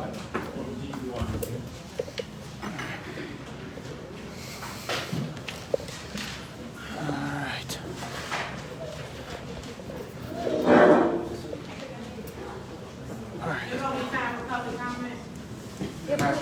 This is your control for the PowerPoint. It works just like a mouse. Do all their presentations, there will be, we must be out of this building by 9 o'clock. There must be public comment. If we can hold the questions, that all the presenters have completed their presentation, then we will ask questions and also public, we must be out of There it this is. building by Yep. 9 o'clock. And you must have public comments as well. Then we need to hold our questions, we need to hold our questions, we're not negating the need for public comment, it's very important to our work, but we need to hold the comments. Thank you all for being here tonight. My name is Jared Schlott. I'm the commander of the 1st District. Our community meetings and membership. We have meetings the first Thursday of every month. At these meetings, we encourage participation. We encourage the residents to bring issues that they're having in their communities there so we can openly discuss them, work together on these solutions. And we understand that sometimes not everybody can make the first Thursday of every month. Not everybody can make this location. So we have ancillary meetings. We have coffee with the cop during the day, where we go to different neighborhoods. We go to local coffee shops, sit down. We bring different departments within the division to come out and speak with the community. We have dinner with the district where we come out in the evening and we meet with individuals at certain businesses so we can have open dialogue also. Something we strongly encourage. And also while we're there, if residents are having issues outside of the law enforcement, we'll provide community resources for them. We address the crime and safety issues. We're in intelligence-based data analytics. We look at the crime occurring. We deploy our resources in that area. Focus control is not just going out and policing the area and rating a lot of tickets. Going out and using resources to an area. If we have individuals who need help getting jobs, the city of Cleveland is hiring in almost every division. We'll get them contact with individuals. If they need help with family services, adult services, we bring them out there and we help them get in touch with those different services. We utilize social media to put these meetings out there, to get feedback from our community. We won't utilize Crime Stoppers. And some of the barriers we're facing with our community meetings is just getting more involvement. The last meeting that we had probably twice the amount of people we normally do. And just moving in 2024, we're going to reach, we want to get a younger audience into our meetings. We want to get the youth involved at a young age in their communities and show them how their involvement does make a difference. We're doing that through engaging them in social media. We're going to start moving our district meetings around to different locations so we're just not in one community and showing equability to all of the other communities involved. Some of the community we've worked with in the community, we started a host team, a homeless outreach services team. We have officers who work closely with NEOC, who work closely with Lutheran Ministries, and they go out and they touch base and build rapport with our unhoused community to offer them services, to try to get them in line with getting housing, getting to the diversion center, getting them shelter if they're not willing to get to the housing that's provided, giving them survival kits with food, water, different things, socks, clothing that they need. Our community engagement officers are out every day, walking the communities, talking with our citizens. School engagement events, we have first responder days, we have lunch with teens.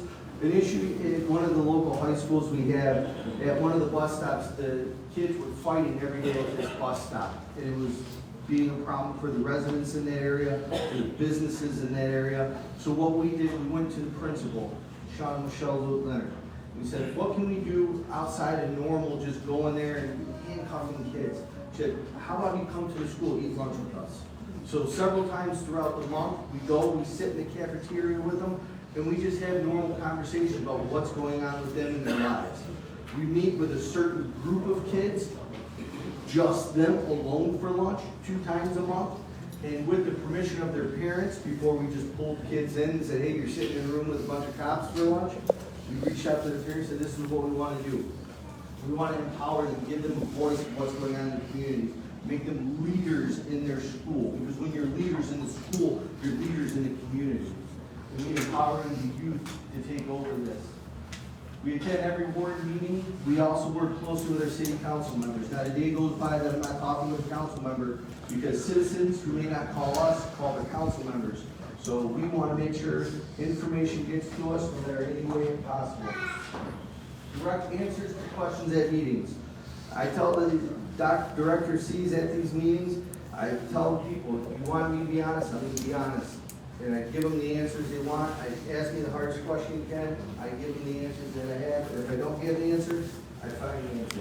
And we promote our technology through the FUSIS program, getting cameras set up in the real-time crime center. Now, we have District 2 Commander Stockton.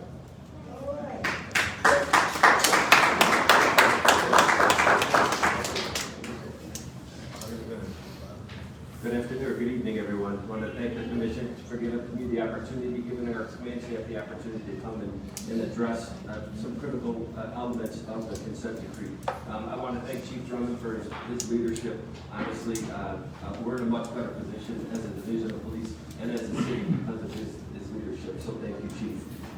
You're going to hear 4 more presentations that are going to be very similar because our commanders are, I won't say we're cut from the same cloth, but we all have the same mission in mind, and it's service to the public, making sure that we have safety out in the community and that our officers are taken care of, and like the chief said, our officers are held accountable.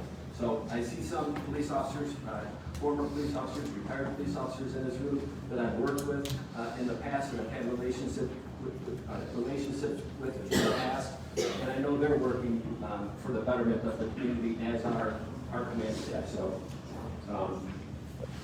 I don't see so outside the public, guys. Second district is the near west side of the city. For those that may not know, I think most of you do. We have between 90,000 and 100,000 residents in the second district. We have 7 very distinct neighborhoods, some very poor, some very, very wealthy. We look to engage with all of those neighborhoods for a lot of reasons. We need their input to do our job.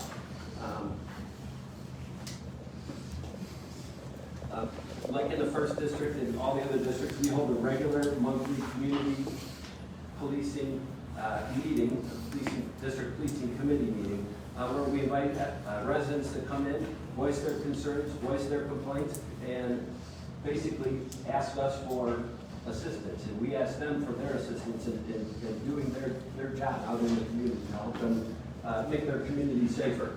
Second Tuesday every month, 6 p.m. We had our meeting yesterday. We generally get between 20 and 40 people at that meeting. Our meetings are centrally located, not far from the 2nd Police District. It's right along a major bus line on Fulton Road. It's close to the neighborhoods, it's in the neighborhoods, and it's close to the freeway.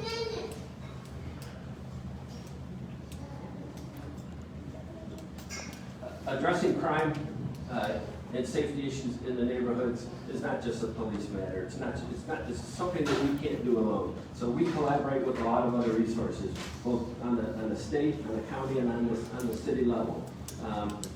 Commander Schlott mentioned intelligence-led policing and how we rely on technology, hotspot mapping, microgrid analysis, which is a deeper dive into how we look at crime on a very focused level. We also obviously take into account stakeholder concerns. So we do that by going out to meetings, by hearing what they say. Not only, and I think I'm going to address it in another slide, but we hold our one main district policing committee meeting, but we don't get a lot of people that come to those meetings for a lot of reasons. Some of it has to do with mobility. Some of it has to do with maybe just apathy or not being interested. But I think that the biggest reason why we don't get a lot at those meetings is because in the 2nd District at least, we hold more than 20 meetings across the district on a monthly basis. And hundreds of people, and I cannot be contradicted, hundreds of people attend those meetings. Not all at once, but if you add up 20 plus meetings, we get hundreds of people come to those meetings. And they go to those meetings for one very good reason. They're interested and concerned about what's going on in their neighborhood, in their block, and on their street. And we understand that. We're at every one of those meetings. We don't miss those meetings. I don't know if there's anyone here from the second district. I know that there's some people that have been at some of our meetings. I think we're very well represented. There's no question that we won't answer, and if we don't have the answer, we're going to get you the answer. One of the other barriers, honestly, is reticence on the part of some of the public and fear sometimes. People, maybe don't want to associate with the police, and that's one of the barriers that we have to break down. That's one of the barriers we're looking to break down. One of our crime strategies to address that, and it's been very successful for us, and I think we probably do it around the city, is if there is a concern on a certain block, maybe it's one house, or maybe it's one individual on the block, and we're getting some complaints about that house, that individual. We'll do a neighborhood canvass where our officers will go door to door, community policing, or knocking on the door. Are there any concerns you have in your neighborhood? This will give the residents the opportunity to tell us on the slide if they want, hey, these are the real issues. Hopefully you can address this. If they don't want to speak, we give them a card. We encourage them to call us, we encourage them to call our detective unit, we encourage them to call community relations, and we can address it through there.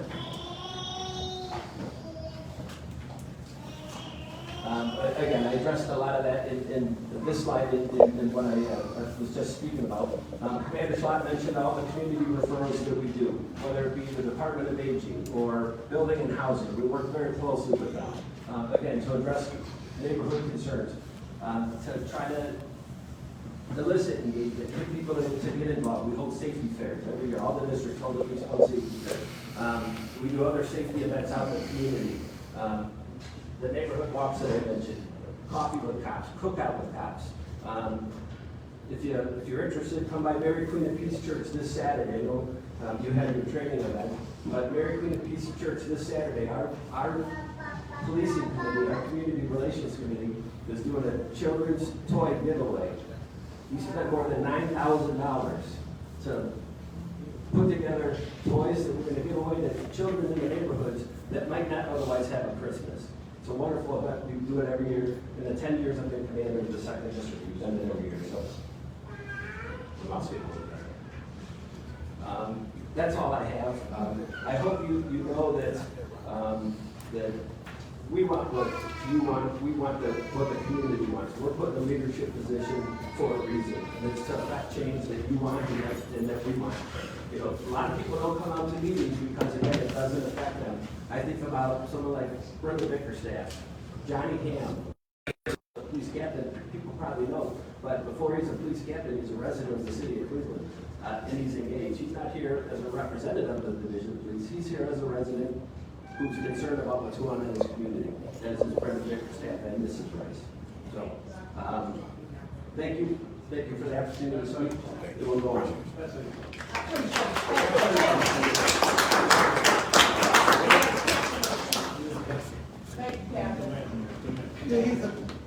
Good evening, everyone.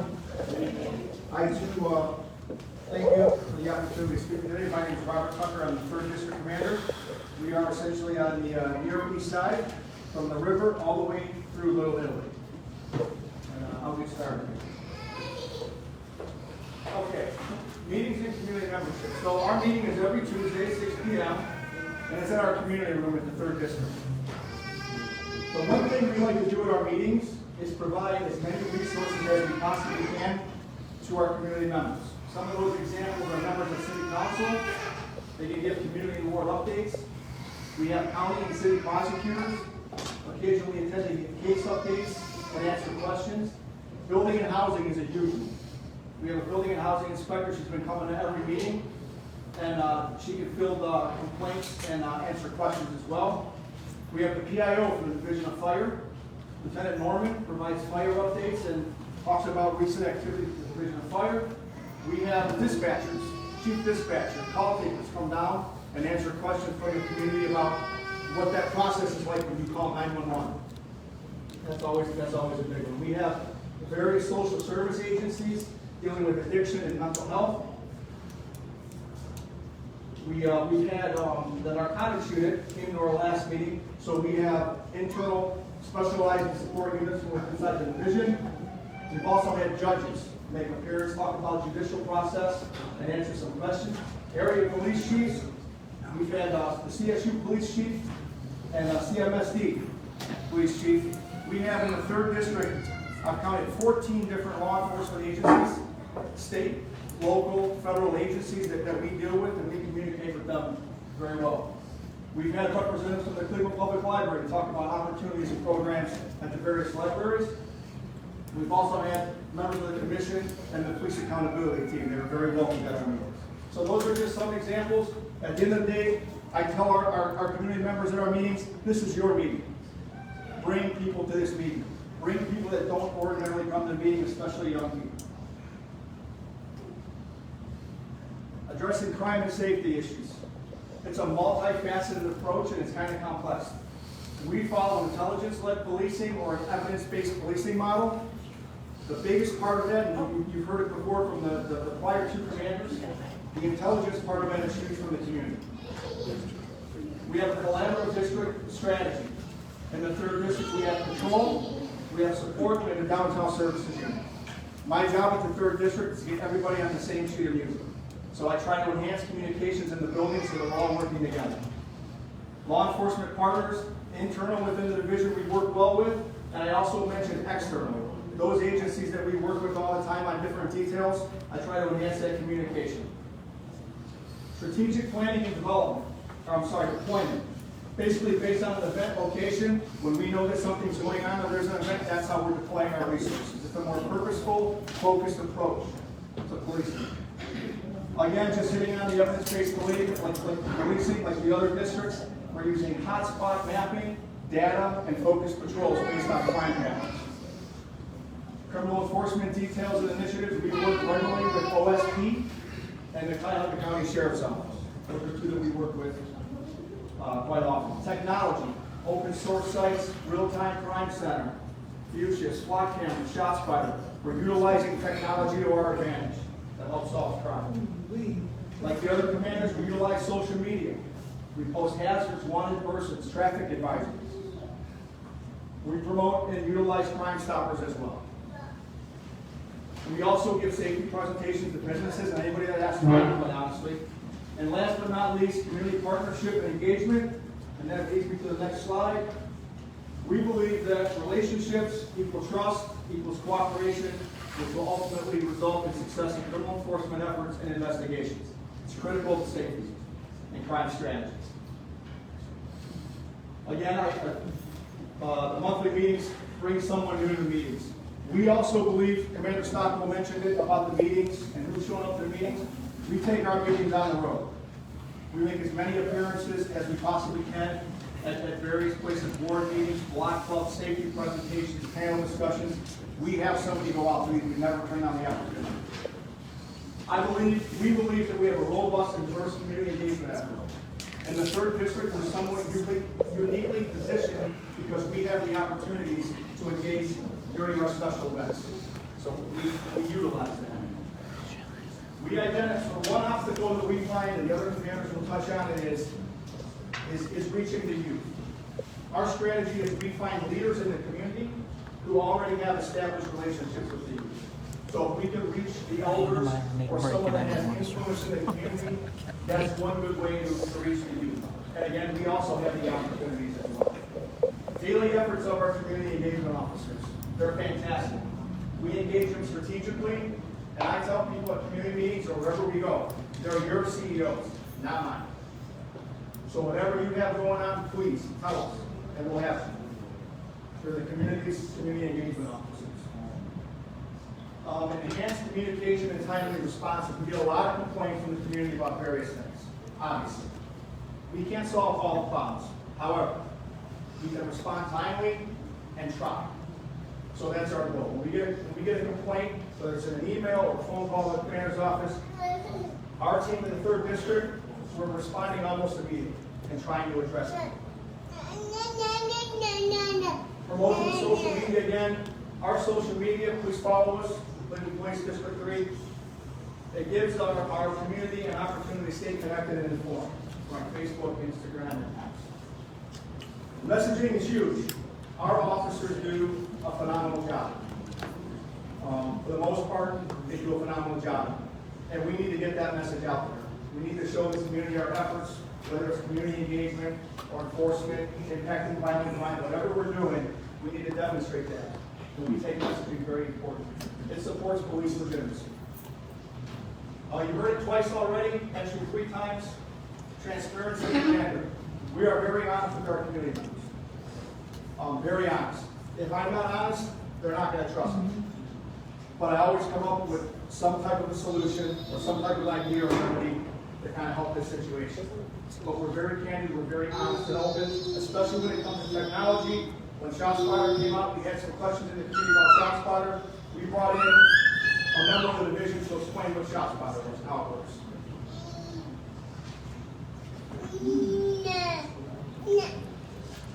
Now lead us to District 4, Commander Wilbrock.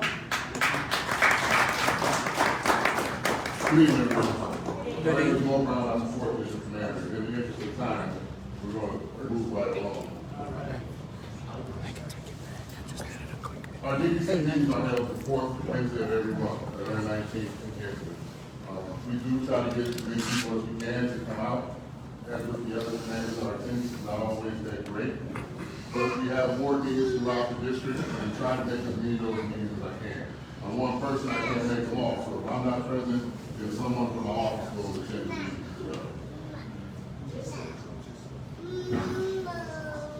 A lot of what you're going to hear has just been said already. So we have, our community list that we use, our community resources that we use. At our district meetings, we have representatives from the prosecutor's office, building houses, race collection, things of that nature. If someone in the meeting brings up something that they're concerned about, I work with Kate Harris, who is from community relations, and he reaches out and tries to bring someone in who can answer those questions. It's not all about the police. It's about what we can do to work in collaboration with other city services to solve some of the issues that are taking place. We've heard talk about the microgrids and the patrols and some of the areas that we're already in.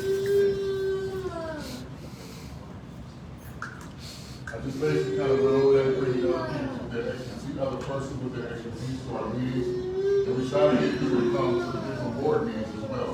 We collect a lot of information. What happens is you can either tell us at the board meetings, you can call my office, the CEOs go out to the schools, the CEOs go out to the community meetings, and we bring in a lot of complaints. They are assigned to our officers to address those complaints. When those complaints are completed, we send out information as to what was done and how it was handled.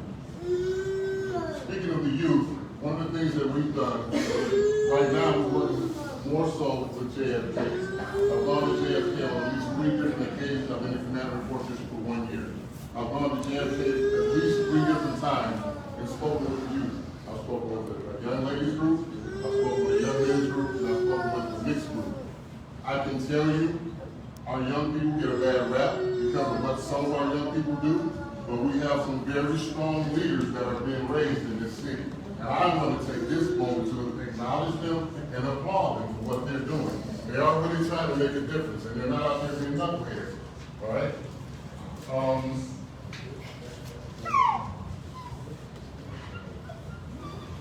They don't appreciate it, but that's the practice some of our young people. And you get around too. We do. I'm kidding. I'm sorry. So let's not be offensive to our young black youth that I never said black no, youth. that tend to get called that. Okay, so, Mary Johnson.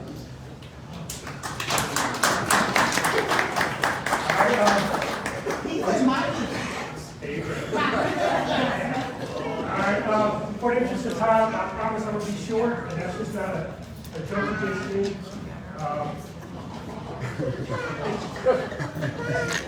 Alright, so I'm in Denver, the 5th District. We are the northeast side, so that's Collinwood, Linville, St. Place of Beauty, those are the letters that I'm going to see.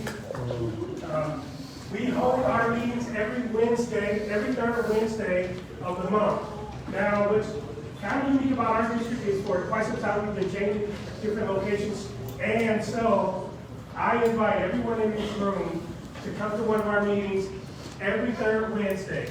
All you have to do is call 623-5505 and ask to be put on the email list. The reason why I do it that way is because we change the meetings around. In fact, one of the biggest issues that we have as well is finding ways to get the youth engaged. So one of the meetings we held this year, we held at Wilson School. We learned a lot from them. We learned some lessons on how, one of the biggest lessons we learned is we need to plan better to make sure that the youth get their voice. Unfortunately, there's a lot of trauma in that area, and so we ended up doing about crimes and those things. So we learned our lessons there, we're gonna do better, right? And also one of the other, all districts pretty much bring in a lot of the second resources to help people, not just law enforcement, but also social services and things like that. But one of the things that's unique to the Fifth District is, for quite some time, and I want to say when Chief Drogan was the commander there was a Halloween party that was started. The purpose of it is because the Fifth District is one of the more violent districts, so we wanted to give kids a safe environment to get some candy to teach kids. So please check out our Facebook page. We have some really good video of that. And the members of the district policing committee put that together to raise funds and volunteer our time for that. All right, so another thing so we all do the toy giveaways and safety fairs. Sorry, I'm talking fast. And spaghetti and fishing with kids. We also host a spaghetti dinner with members of the community. That's so that we can create the funds to help put on our purchase our toys and to put together the Halloween party. How'd I do?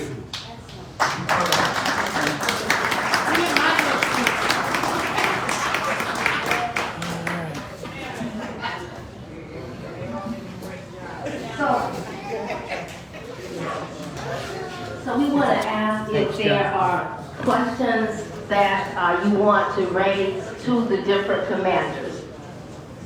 Before we... I think they should advertise more about these meetings in their community. You're 100% right. Put some flyers out, do stuff so people can get to y'all meetings so they can voice their concerns. Okay, thank you. She's 100% right. That is one of the things that we have to do better. Okay. We're gonna come back. Actually, that homeless piece, that is District 1, that's something that can be duplicated in all of districts. That's a really, I think that was very impressed by that. That's something that can be done in all the districts, or all the districts with the homeless folks, with taking care of those. I like that you said it, those unhoused members of our community. Is that something that can be duplicated, Chief, in all of the districts? That's one of the things that's happening in District 1. That's a good idea.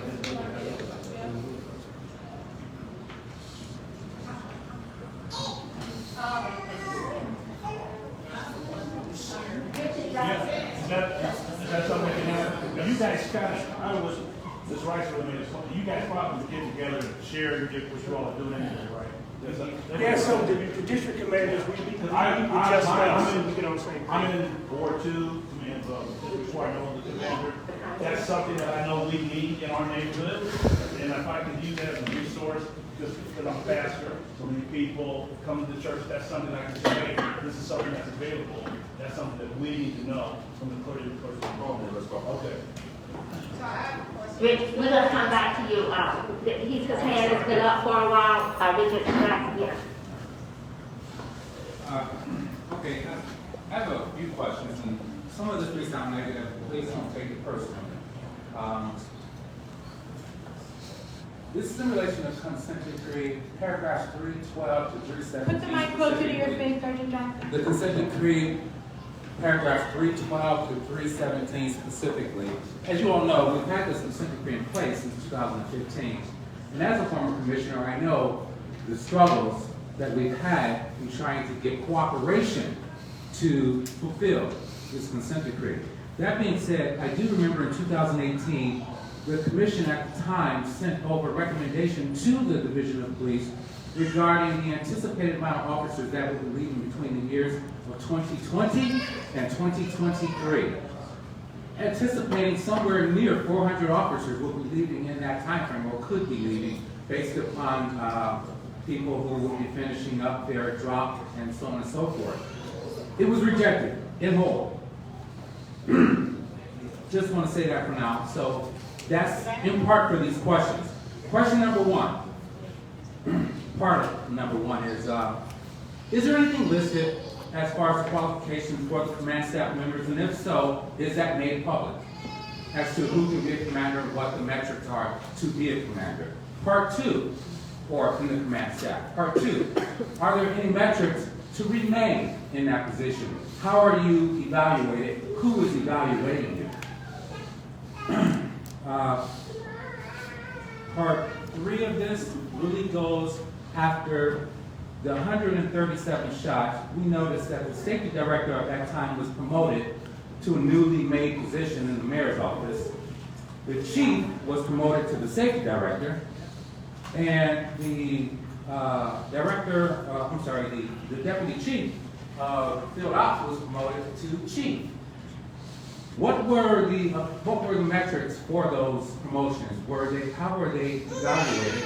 How is it that they deserved those promotions? Is there anything you can show us in writing to say why this person needed to be command staff, why this person didn't, why that person needed to be chief, why that person didn't? And what do they need to do to stay in those positions? One more thing about that, we did notice that in September of 2023, there was a safety committee meeting with the council members where it was reported or revealed that the amount of overtime that was budgeted for the officers is $13 million for that year. By that time, just at the end of the third quarter, the city had already spent over $20 million in overtime, and we still had another quarter left to go.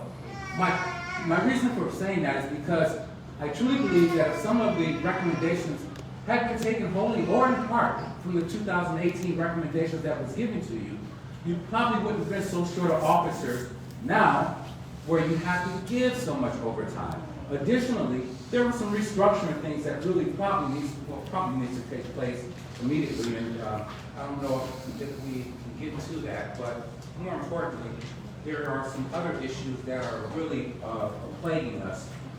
One, it appears that there's a lot of spin that's coming in. Given that we only get a chance to speak to the command staff, we don't speak to the officers who are actually coming out there doing the work. We only see the command staff. Richard, pause for 1 minute to give them a chance to respond to your questions. We all gotta stop. I just need to finish the section here. Okay. You notice that there were a number of spin that was coming out. One was that the officers are wanting to leave solely because of issue 24. Two, we do know about the pay. That's always been an issue. But nobody's talking about the discipline consistency or inconsistency. That being said, the chief made a statement that I have to get to. He says that the officers have been, or that there's accountability. There is a commander, I believe, that was even on Channel 8 that said that they found that he had lied in a deposition. Is that true? Because if that's so, was he disciplined for that? Thank you.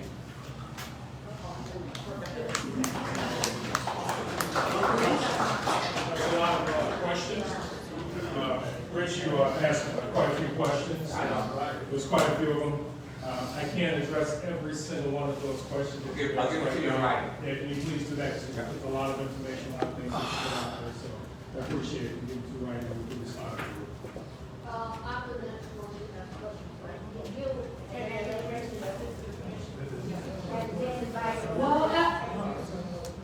Good evening.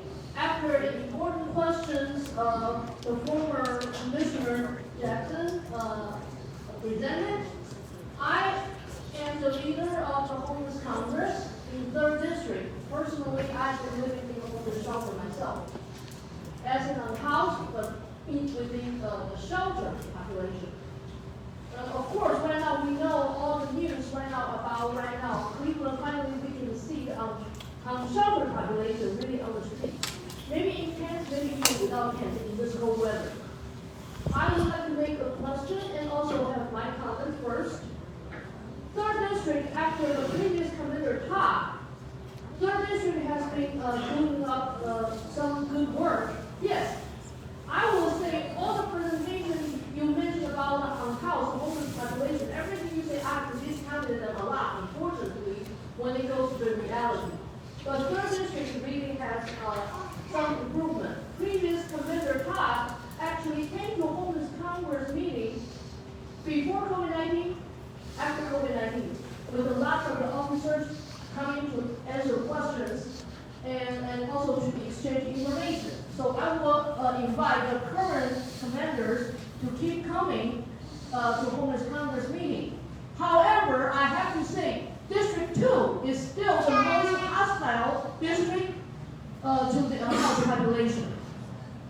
District 2, the officers always responded to the business calls and to come to harass the unhoused population. Even they do not have an open container, even they are just sitting at a market square, doing nothing special, maybe pacing, trying to wait for somebody to give them a bus pass and then to go somewhere else. They still get harassed, even till today. And Second District has never answered the invitation to come to Homeless Congress meeting, which we do have a meeting on the west side, St. Paul's Community Church. And the Third District always come to our east side location, Cosgrove Congress Center. I really appreciate Third District, and I'm really curious about the First District in your report on the program, and I do appreciate the Fifth District. It seems like you don't have anything to say about the unhoused population, but you have never done anything I know of to actually hurting the unhoused population dramatically either. So my question is, in consent decree, we actually asked for representation of the unhoused from the unhoused population, which we have never succeedingly getting a true person into the commission. Myself, I have been involved into our consent decree since 2014 all the way till now. However, I can say the commitment, it sounds like there. However, I do appreciate the Commissioner, our Dr. Adams mentioned. Please, police officers and the districts, please do not be selective on what you do and what you don't want to do. If you get an order internally, not in the written form, actually telling you not to do certain things, probably that's something you actually should do to get your reputation justified. Otherwise, please do not complain that the regular community members, residents in the city of Cleveland, they do not like you. They do not want to come to the meetings. They do not want to have a true engagement with you because they do not have faith in you. This is all I have to say. If you can answer a question, please do. I will answer your question when I'm sitting down too.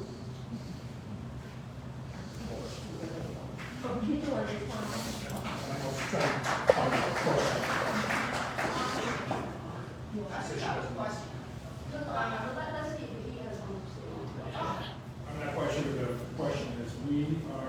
We are. The question is, why do you do things selective?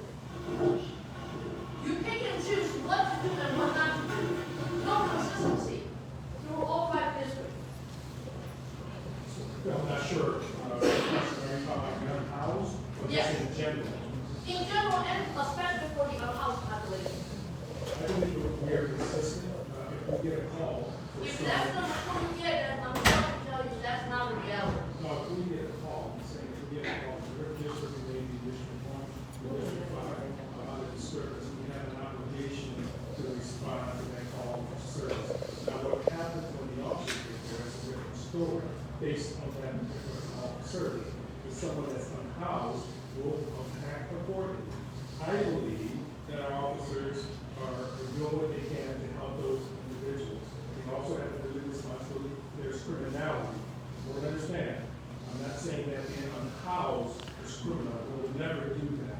We're not going to criminalize someone being unhoused. However, if there's criminality involved in it, our officers are going to take the appropriate action.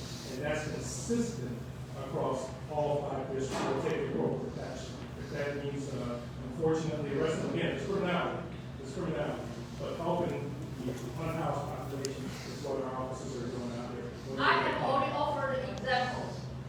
In the second district, when a house person waiting at the bus stop at Market Square, this house person will still be harassed. On the other hand, the third district does that differently. The third district actually will talk to the business owner that the house person has the right to be on the sidewalk to wait for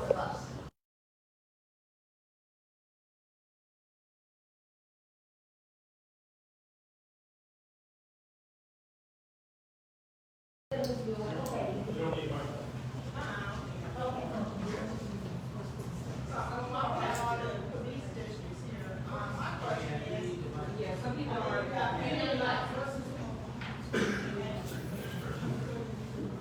question is to all of the police force while you guys are here. My name is Elsie McNeil. I represent Spread the Love Foundation, and we specifically are working with youth in our justice system. And according to the 2021 annual report for the Cuyahoga County Juvenile Detention Center, there were 523 youth incarcerated at the juvenile detention center. Of 523 of those youth, 457 of them were black, 16 of them were white, and the rest were whatever. So my comment or my question is not to debate whether or not they should or shouldn't be there or whatever, but clearly 87% of that population is black kids. Glenville is the #1 district that those kids are coming from, followed by Central and Hub. Now, this is for the county of Cuyahoga County, so I just need to understand with y'all policing and y'all strategies and everything that I've seen and sat here through all these presentations, I don't see anything on there relative to these kids. Our kids, especially our black kids, are in crisis. And so it's for you guys as the leader for crime and safety in our neighborhoods, and I'm sure y'all already struggle with, you know, your employees and cops and all of that stuff. But what I would like to see is what do you guys plan to do to be more proactive about these kids, especially our black kids? Because I'm not understanding how 457 black kids can be in there and only 16 white people. So, thank you. And so I guess, what are you guys planning to do about this? Are you guys working on any initiatives or from, especially that's a lot of your district? Like, what, in your opinion, from being over there, and you were talking about in 91, I listened to everything, I read every word on the screen. What are you guys doing to be more proactive? And add on to that, what about all the missing children that's in Cuyahoga County? Yeah, a lot of children are arrested. Let's give the chief a chance to respond to. I appreciate your question, look at the youth and incarceration level, and cited numbers. Obviously, that's disturbing when you're at that, it's a disturbing period, regardless of black and white that we have, so many kids incarcerated, that's really disturbing. I believe that the city. And then 600 more that's on probation. So we're working with the learning program, but at the end of the day, it got to be something else. Like doing things the way they've always been done is not working. And these kids are different than any other generation that we've seen. And so y'all have to start thinking differently. Y'all have to start engaging differently. Y'all have to start doing something differently, because I can't speak for everybody else in the room, but I'm a product from over here in 5th District. And that's our footprint is Glenville and Hub, and that don't work for us. It definitely don't work for me. Sure. I'm 5th District. I grew up in 5th District, 95th and Cedar, and so forth. Went to Johnny High School, graduated from there, and so forth. So I'm a product of this system. I'm a product of Cleveland Public Schools and so forth. And I believe our kids can accomplish anything and be anything. Of course. Anything I and so wouldn't be forth. sitting here right now, Absolutely. but this So, further proves our point, Sure. Chief. The conversation series that we just did that talks about over-policing in black communities, this is a prime example. When you look at those numbers down there, that's the proof right there. That there is definitely over-policing, but not saying that there's not a need, but at the end of the day, what came first, the chicken or the egg? So if it's more programming, all this money that get carried over in the budgets, year after year, I just heard the police commission say they just got it like $400,000. So it's like there's not work to be done out here. policies when y'all go for budget hearings and stuff. So why is not those dollars being translated into grassroots community organizations that ain't doing something wrong with these kids? The City of Cleveland, Neighborhood Resource and Recreation Center have a multitude of programs for our youth. Well, I'm just saying, ma'am, that they are programs there, and we're, like Commander Tucker described and talked about, him trying to reach the youth with the different initiatives that he has in his district to target youth, to help them out and so forth, and give them resources so they can have an avenue and things to do. The City of Cleveland, I have to go back again, has multiple resources available, not only youth, we're talking about specifically youth, but they have programs. They're in partnership, just like we are, all the district commanders with the municipal school district, metropolitan school district, to work with the school district, work with the teachers, work with the principals and so forth, to engage with the youth, to help them out and so forth, to give them different things they can do so they're not idle and potentially get themselves in trouble. You mentioned about the different areas in Glendale, and I was the commander there for 8 years in the Glendale. So, I've been on the other side sure. with you guys, up until I started doing what I'm doing now, but, so I'm pretty familiar with very versed. But the problem is, Chief, is often the programs that are designed through the city are done through the lens of people who are not from those demographics. So often they miss their targets because they're not going. The Bible said, Jesus said, go where they at.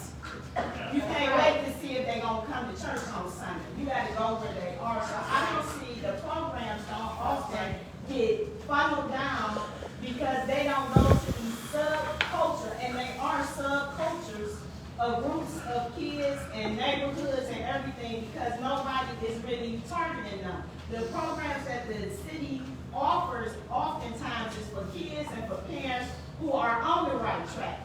If you have a parent that's signing their kids up for the different programs and this, that, and the other, we're not talking about them. We're talking about the crackhead babies of the crackheads. That's now we got grandbabies of crackheads and all of these other systemic things that's going on in our neighborhoods, and nobody is really doing enough to reach those populations. And those are the ones and the people who really need the services and the programs. And so a lot of them are not designed for them to even have an interest in. We have programs, again, I have to go back to the city, a lot of the programs that we have, also with social services as well. There are other social programs that the city supports, that they fund, and also have programs for our youth. We also had last year, we had, this year, sorry, midnight basketball, which is obviously a section of youth, that come out and so forth. And at all of those games, every single one of those games, the city has job opportunities and counselors and things like that. That's part of what they say. We're going to participate. We're going to give you all these resources and so forth. So it's the population that you're talking about. So we're trying to do as a position, as a city, to help as much as we can, offer the resources, and put people on the right path that's going to be productive in our communities. So we have two people, Taylor and the lady that put out their hand. What's going to be first? Let's give it to the lady who had it, Ms. Taylor, and then Can you hear me okay? Bear with me, gentlemen. I have been waiting to come to this meeting for a year. Chandra and Jason finally got me to get enough courage to come up. So, my name is Nancy Lynch, number one. I have so much respect for all of you. I know what you do. I know it's hard. I know you came from the bottom up. I have so much respect for each and every one of you. Number one. I was married to a Cleveland police officer in the 4th District for 10 years. We were involved, he was involved in domestic violence on me. 10 years. It was horrible. It changed my life. It changed me. In September of this year, I filed several complaints against him. There were things that he did to me that he wasn't accountable for, that he went in front of the Internal Affairs Board that I filed reports for, that he got away with. My question to you, any one of you, when am I going to get a response? When is somebody going to call me? I'm not yelling at any of you. You have no idea. I lived with this gentleman for 10 years. I know what he went through. I know what he saw. I know what he did every day he went on the job. I saw it affect him. This man is a kind, gentle, hilariously funny man. That's why I fell in love with him.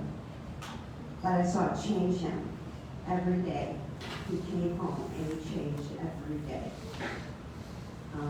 That's when the anger came. That's when the hitting came. That's when he changed. 6 months before he hit me for the final time in 2012, excuse me, I'm so nervous. I was so fearful to come in here, and I was so embarrassed. He came home from work while on duty. We had an argument. He came into the bedroom, and he stuck his work on in my mouth. And he looked at me for 5 minutes. He then left. He was with his partner at the time. He went back to work. I went to internal affairs about a year later, and he was interviewed and he lied. He said he came home because my daughter was sick. And he came home to help me take care of my daughter. That man has never come home from work and helped me take care of my daughter. He worked nights. I respected him, that's what he did. What I'm saying is, I want accountability. I don't want him to lose his job. I want accountability. I want the lies to stop. I want him to be responsible for what he did to me. The physical pain that he caused me. The broken ribs, the bruises, the bruised left face. That's what I want. I don't want him to lose his job. I want him to be accountable. I'm a different person. My whole life is different because of what happened to me. I don't hate him. I'm not angry at him. I have so much respect for him as a man and funny. And he doesn't even know it. He doesn't even understand it. He won't speak to me because it's my fault. Because I pushed his buttons. Oh, girl, it ain't your fault. No, do not get angry. There's no anger in this room. There's no anger in this room. I understand. No, not There's no me. anger in at all. I don't He's not angry. He just didn't have to be back on the street. There's none of that right now. There's none of that right now. I have nothing but respect for you guys. Have no idea what they. Please just hear me out. I've heard things from my ex-husband that none of you will ever want to hear. And that's why they should have. But I'm not saying this is not about anyone else When but they deal with me. officers. So what I'm saying is I just want to be able to talk to somebody, tell them what I went through and what he quote unquote, I don't want to say the word, just got away with. And why And it's that's why okay you for him need to the psychological department hit me and or professors to come in to teach officers how to work But with on the the delegate of the opposite mind. side, he still has his job. The humanity of the mind. College. He's a good man. We need to get back I to have public comment. This is important for me, so please respect me. And respect them for just 30 seconds. It was supposed to be a question. Ask a question. So I did already. Then this I don't have time for that. So all I'm asking is when will I get a response on my complaints that I filed? That's all.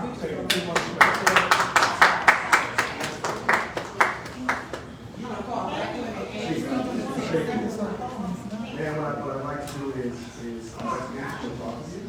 Okay, I'll say what's right. I know what it feels like. What I'm saying is, there's an agenda here. Yeah, well, you disrespect this agenda, and you should have did that on your own time. What? So I know that Haley wanted to let me make one announcement because we've been given the notice on the time that we have done. There's schools here, there's others if you want to get up quietly and go over and get food, please do that. I know that Haley is speaking, I think that the gentleman here is speaking, and I think that there has been a combination of public comments as well as questions of the officers. So the question I want to ask, Or there are people here who just want to make a public comment other than a question. So we have 2, 3, 4, a lot. Okay, we only have, give me the minutes. How many minutes do we have? 8. 8 minutes. We have 8 minutes. So if the question, we need to ask the question. I made a speech, but they ask the question so we can adjourn the meeting at 8:30. Yes, ma'am. So are you, I was actually gonna ask because this is not, so, and a comment. I'm wondering, can you extend at all to 9, you said you have to be out by 9, but Can you speak louder, sorry? I'm sorry, yeah, this is not a motion, so I just want to be clear, I don't want to be in the wrong spot here. So it's a public comment, so I'm wondering, can you extend the meeting? You can't extend it at all? Yes, we have before. I'm sorry? We have until 9 o'clock every No, at 9 o'clock, we have to clean all the kitchen out, we have to leave it the way it's towels. So let me ask this first. Are there questions left in the audience for the officers? You have a question, hold on, take 1 minute, okay? Let me have you ask your question.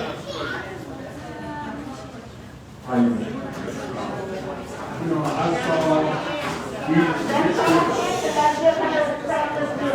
saw each district come up and show as far as what they were doing and whatnot. But what stuns me is that I didn't see nothing about religious organizations up here, you all interaction with the churches, and what are you going to do to promote getting more involved with the churches in the community? Thank you, sir. That's an excellent question.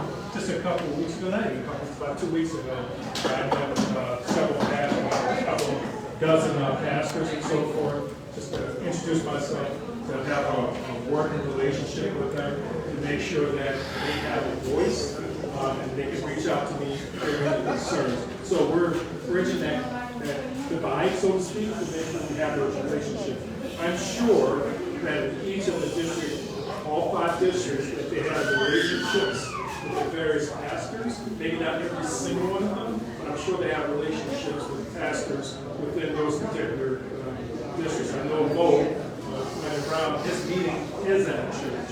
So he meets there in District 5, Johnny Johnson, he moves his around and so forth. So they're engaged with the pastors. And Commander Stockwell, he also deals with all the pastors as well, so they have relationships. I think that you all need to be more big than what you are today. And maybe you all are trying to get better, but I think you all to be more visual. We are. Having faith base is extremely important to our relationship with the community. So I agree with you. And we're going to do just that. Thank you. The gentleman here, you have a question or comment, sir? No. Okay, I have a question. I have a question. Then we have.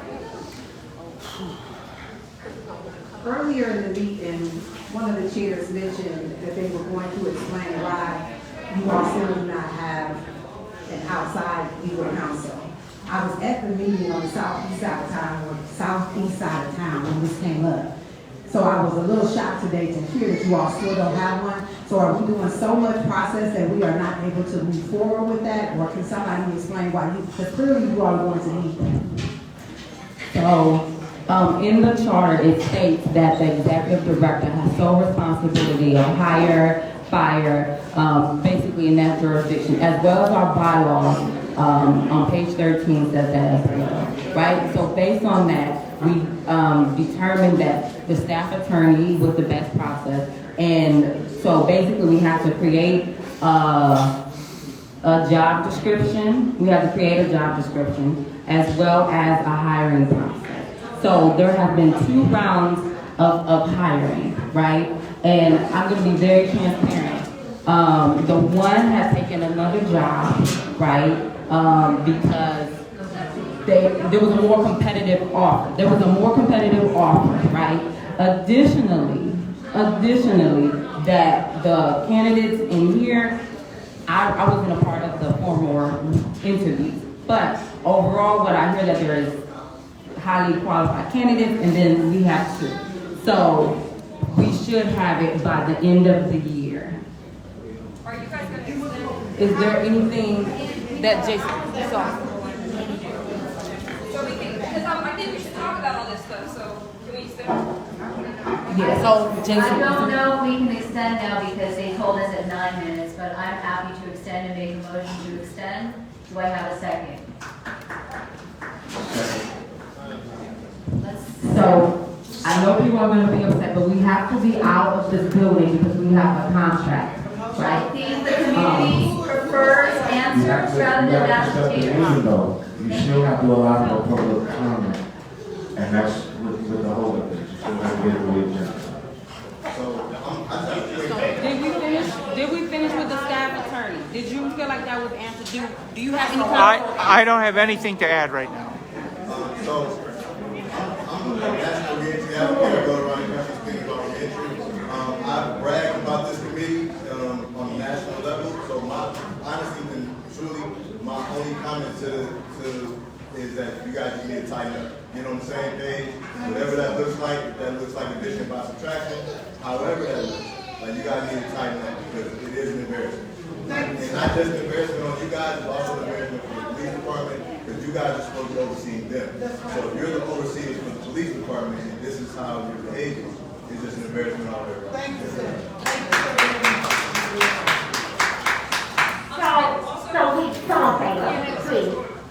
Sorry, can I get my, because I wanted to wait for the questions to the officers to finish up, but I do have to that I wanted to. I've been waiting for a long time. I haven't said anything. I have been a part of this since its origin. I am one of the people, the petitioners that pulled the petitions. My name is on it. I put a bullseye on my back. Okay? Understand that. I put a bullseye on my back by pulling that petition to get those signatures to have you guys be in the position that you are in. So understand this. Don't make me be putting myself at risk for nothing. That's why I'm super duper extremely upset with what I see. The duties of the police commission, according to charter, include the following: providing technical assistance to the Division of Police, OPS, IA, CPRB, and other city law enforcement and police accountability entities consistent with the purposes of this section. Exercising independent judgment, offering critical analysis and performance of their duties without interference or non-cooperation from any person, group, or organization, including the chief of police, the director of public safety, the mayor, the executive head of the police force, other division of police employees, and other city officials. City employees who violate this provision may be subject to discipline or censure consistent with the city-state laws. That is relevant because we have a city commissioner who sought to bring a matter up to vote, and he informed his fellow commissioners, but a co-chair or co-chairs send the information to city representatives, and in their doing so, what they undermined what the commissioner was proposing. They violated the trust of the civilians who they're supposed to be representing. So after that, the city then calls commissioners individually, caucusing with them, which they're not supposed to do. That's part of that undue influence thing that was mentioned. Now, they even contacted that particular commissioner's pastor. Come on now, how low can you go? Garbage. Anyway, yeah, that's the city. Anyway, they did all that to stop the proposal from coming to pass. Now, with the amendments coming, with the things that we see coming up the pipe, we know exactly what's going on. They're trying to take the control or the oversight that we were able to achieve, and they're taking it away, and so many of you are letting it happen by sitting back and not doing anything, or by letting, particularly these co-chairs, do what they're doing. I didn't put a bullseye on my back for this, for you to hand over control to the city and to the police. This is how we got here. And if you think things are good now, as we heard the chief tout about statistics, understand this, that before the consent decree was put in place, law enforcement officers didn't even log in if they hit you upside the head with a flashlight. That was not deadly force. That was not considered deadly force.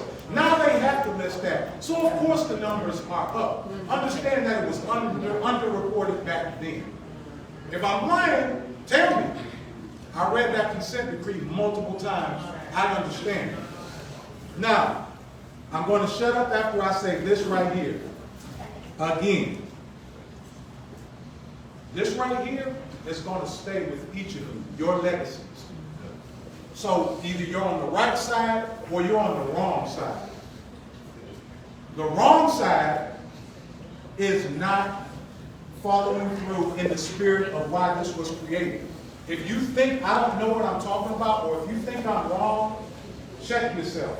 I pulled a petition to make this come into fruition. Okay?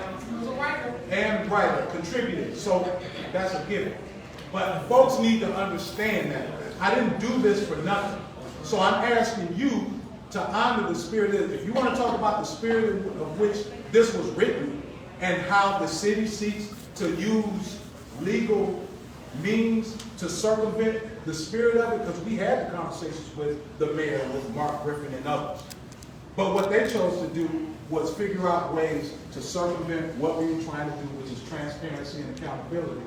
And right now, what I'm seeing is some of you facilitating that. Stop betraying the citizens, the civilians that you're supposed to be representing, and please allow Commissioner Early to bring about this regarding the GPOs. That's one of the things that's highly important, because understand this about the GPOs. Nobody's saying that they should get the final sentence.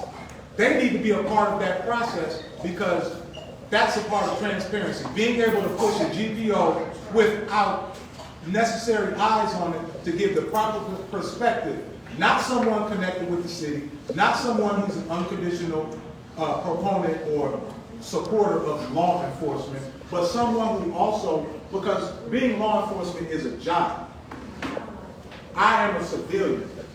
I am a person. I need to be protected. You can quit that job and stop being police officers. I can't stop being a human, a person that is subject to the scrutiny and power of law enforcement. So again, I'm done, but don't make this be in vain for me, because I'm already not a couple jobs I applied for. I know that's why I didn't get them, because of this right here, because of what I do. Don't make this be in vain.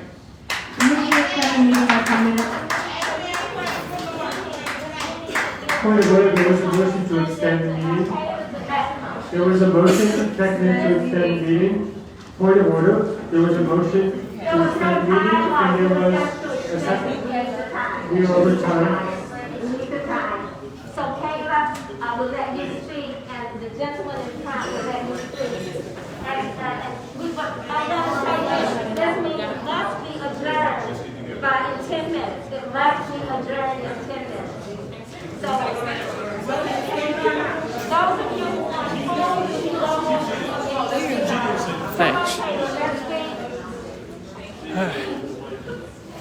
Caleb first. She's been waiting. Thank you. And for the record, I agree with everything that the gentleman just said. So I just wanted to talk. I didn't want to talk. All right. So I wrote this down, so it hasn't ended. This group of community members who don't even do this as a part-time job were put together to do some really serious work. They were trained to the extent they could be. Meanwhile, there are people who have full-time jobs that are dedicated to this work, who have been in their positions for many years, if not decades, who do not think that this charter amendment should exist. We currently have only four full-time staff members on this commission. There is so much nuance and detail that fall through the cracks of maneuvering through a system like this that could take a person a whole career to understand how to navigate. I say this to say, I have not experienced any clarity around how this charter is enforced, besides by the executive branch that is tasked with enforcing it. If that branch takes action, that branch takes action that correlates at best and causes at worst for the obstruction of the city charter, what happens? Does anyone have direct clarity on what happens? I might be showing my butt here, but I do not. Does a resident sue? If so, who will do that? Does the DOJ and the monitor and the federal court step in and stop saying, if you continue this behavior, and start enforcing, you will no longer continue this behavior? If that's what needs to happen, then please, someone tell these people that their power will be enforced. Because what I see happening is that no one who has any enforcement power is really showing the path to this group or to their opponents that that charter or that consent decree means much of anything. Then you get personalities on this commission who may be fighting for what's right, but they're not the best messengers of that message. Or they may actually be harmful personalities. And you combine this with the factor that no enforcement body seems to be clear on how they will back them. And you end up with this next critical phase, a commission that is running away from itself and into the arms of the only people who will hug them as individuals.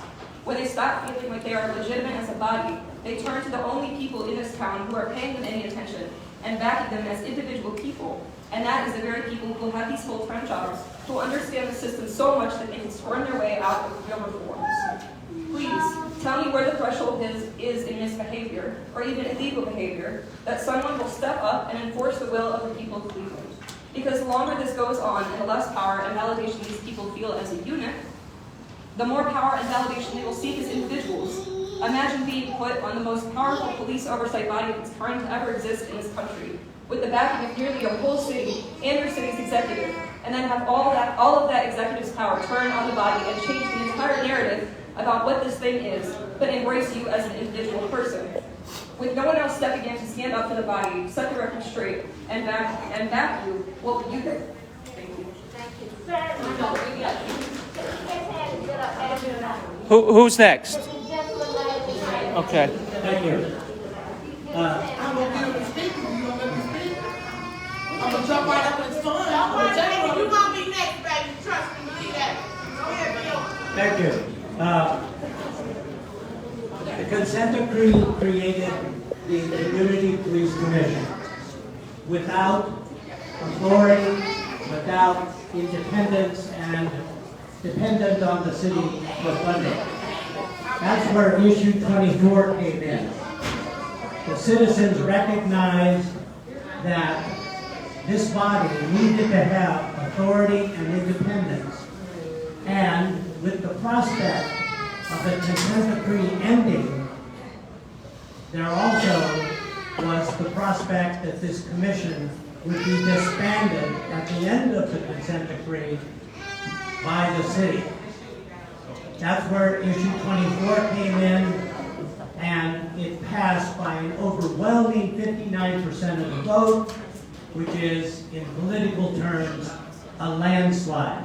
And I have to note that there are other races in the city where significantly less margin of victory. So this commission now certainly has its growing pains, as we've all been able to see this evening, and those issues need to be resolved. But what I'm understanding is that there is an effort in the community to change what the people of Cleveland wanted when they passed issue 24. It is said that those who wish, that there are those who wish to amend Ordinance 115-5 that could have the potential of diluting the commission's independence and authority and return it to what it once was, a recommendation-making commission to serve only in an advisory position. If this is in fact true, responsibility for overseeing the Cleveland policing would once again rest with the city and with the police department. This action would be a direct affront to what the people wanted and what the people continue to want. Should such an effort be successful, we would likely see a return to the days prior to issue 24. The people have spoken and spoken decidedly, amendment of ordinance 115-5 is ill-advised and any effort should be aborted. That's right.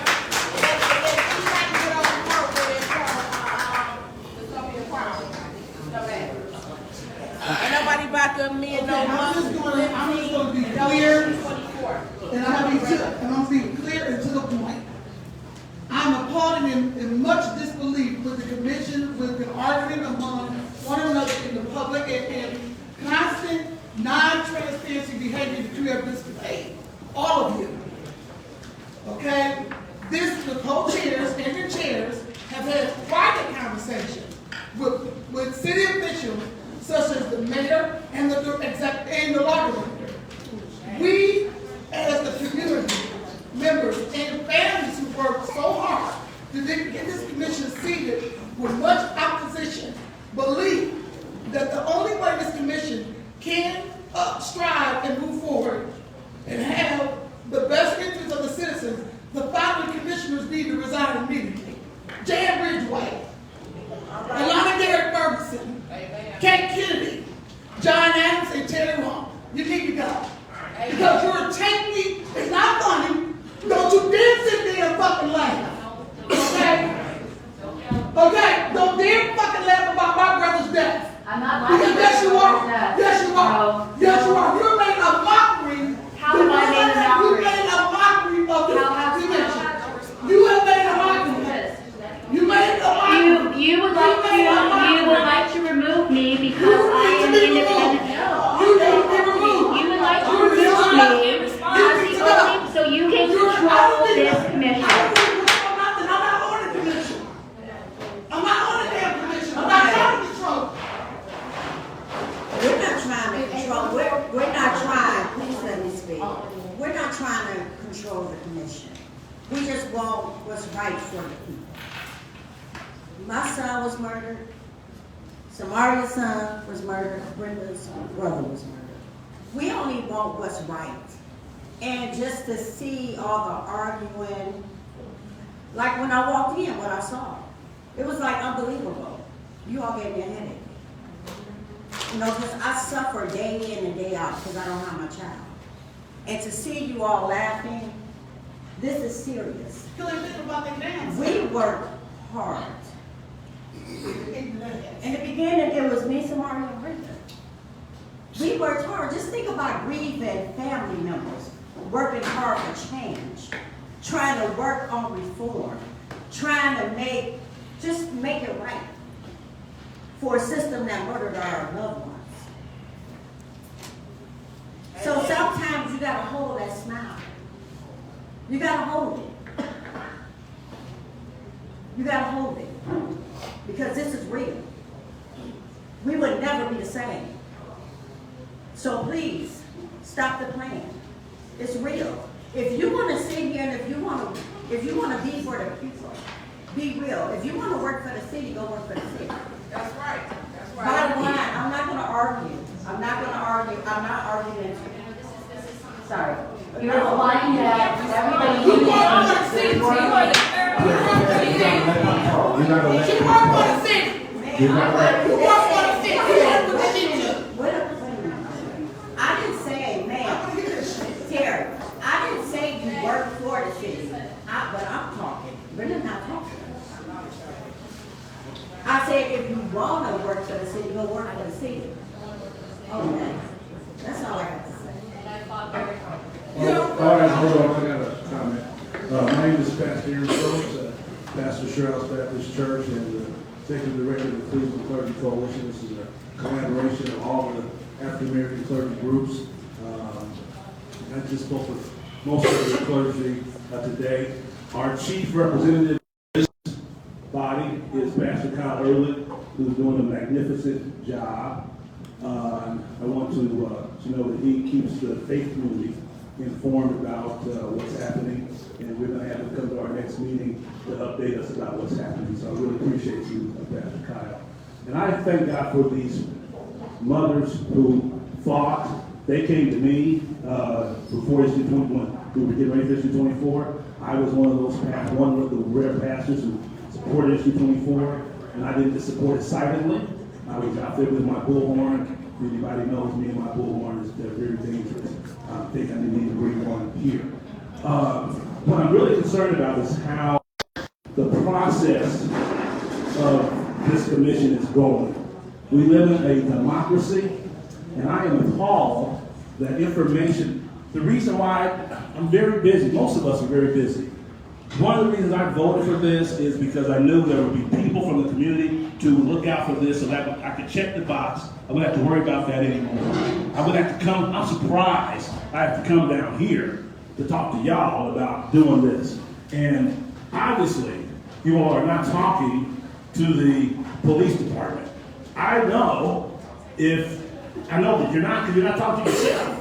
There's no way that anything should be coming out to the public before the whole commission reviews it. That's ridiculous. That's like community organization 101. There is no way you bring committee people to a meeting, you haven't given them the information so you can have their support. That's stupid. And I know the mayor, I know Mr. Kerry Howard. I know if you all would talk to them, then you all should be able to work this out. There's no way that you all should be having a meeting publicly and berating the police and berating them. That's crazy. That's why you should have a meeting privately with them. Hey, we're not getting this information. Let's see how let's work that out. I can tell you that's not happening because you're not communicating with these people. That is ridiculous. That is not what we voted for. We as citizens voted for y'all. Y'all are getting a stipend, which you should. And you should never talk to the community the way you have talked to us, in a condescending way. That is, the police don't do that. None of the city staff have done that. And you're talking to people from the public like we're nobody. I'm not talking about you. I'm talking about you two right here. I'm talking to you directly. You're not talking to the police don't get up there and talk. They let us speak. That is ridiculous. You all are here for us, and you're not representing us. And I'm going to tell you about yourself, and if there's a way to remove some of y'all, we need to find out what that process is. But I know many of you have, I'm watching you ignore people on the commission when they're making motions. That is ridiculous. They don't treat people like that. They're here for their reason. They're just as important as anybody else in this room, and several people have made a motion, and you just ignore them?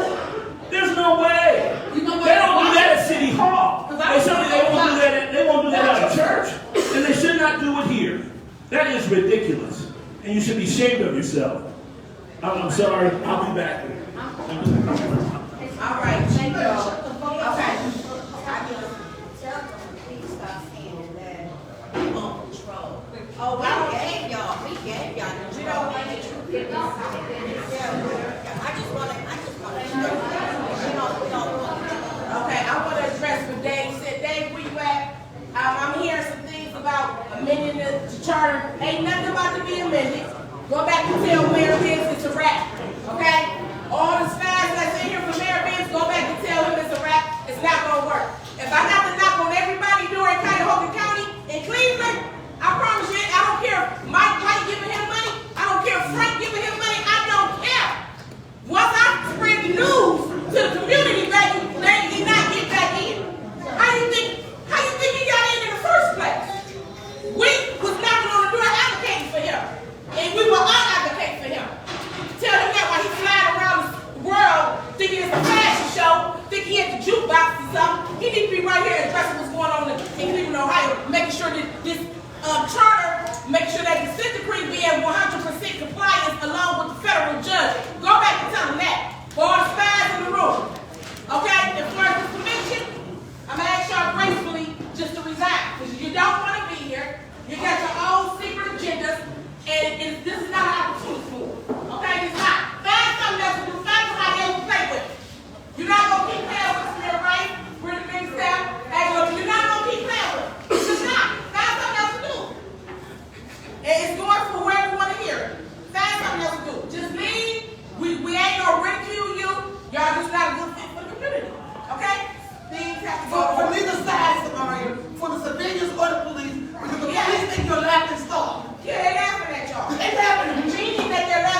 okay? Y'all have made a mockery of this commission. We're bringing extra problems in this commission that was already from previous things in this commission, okay? And the ones that came from Mayor Bibbs, hey, y'all just may not be good picks, okay? Y'all may just not be good picks. It's another process that can go on, and y'all should just find y'all another job to do, because this ain't it, y'all. This is not it. Even if, I guess, if we have to apply to be on the commission as the family members of the office, can we do that, Brenda? Next time come around, we don't have to do it. We gotta show them how it's done, get it back. They don't know how to do it. At this We point, gotta get on the Chief Ryan and the commanders, I guess we might have to work together at one point in life. It is what it is, you know? The city of Cleveland needs to change. It's been corrupt over 100 years. I know y'all tired. I'm almost 50, okay? I may not look it, but I'm almost 50, okay? So it's been corrupt over 100 years, y'all. Let's change Cleveland. Yo, Cleveland! All right, well. It seems like community members' voices are always the unpopular ones. Because city of Cleveland politicians do not really listen to community members.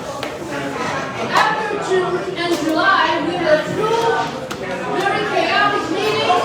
Tonight we had another one. About 30 commissioners, we do have a few willing to do work and they really put up their best. However, we have two co-chairs keep continuing in every meeting to stop other commissioners talking. Keep putting the rebel saying order when commissioners do not follow your own rules you decided upon. So now this commission becomes a big joke and the effort of each 24 could be wasted. So most of you in the past, Time to adjourn. you were appointed to fail, which is being true. So please, for the few of us doing the work, please stay. But for others, you should not really stay because probably your work method is better for you to work for the city. We got to wrap it up, Lou. Thank you. Thank you for all that. We have to say something really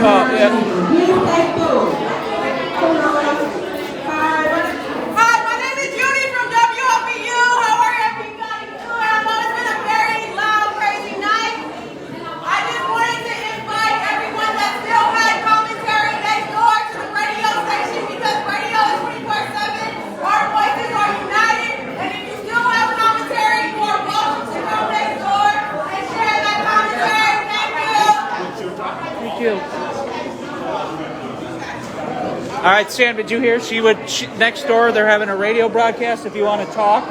She had just invited the families to come next door and broadcast on WOVO Live and make comments if you want to. So that young lady right there with the hair and the headphones. WOVO is asking for comments right now. If you want to go next door, you're welcome to continue the conversation.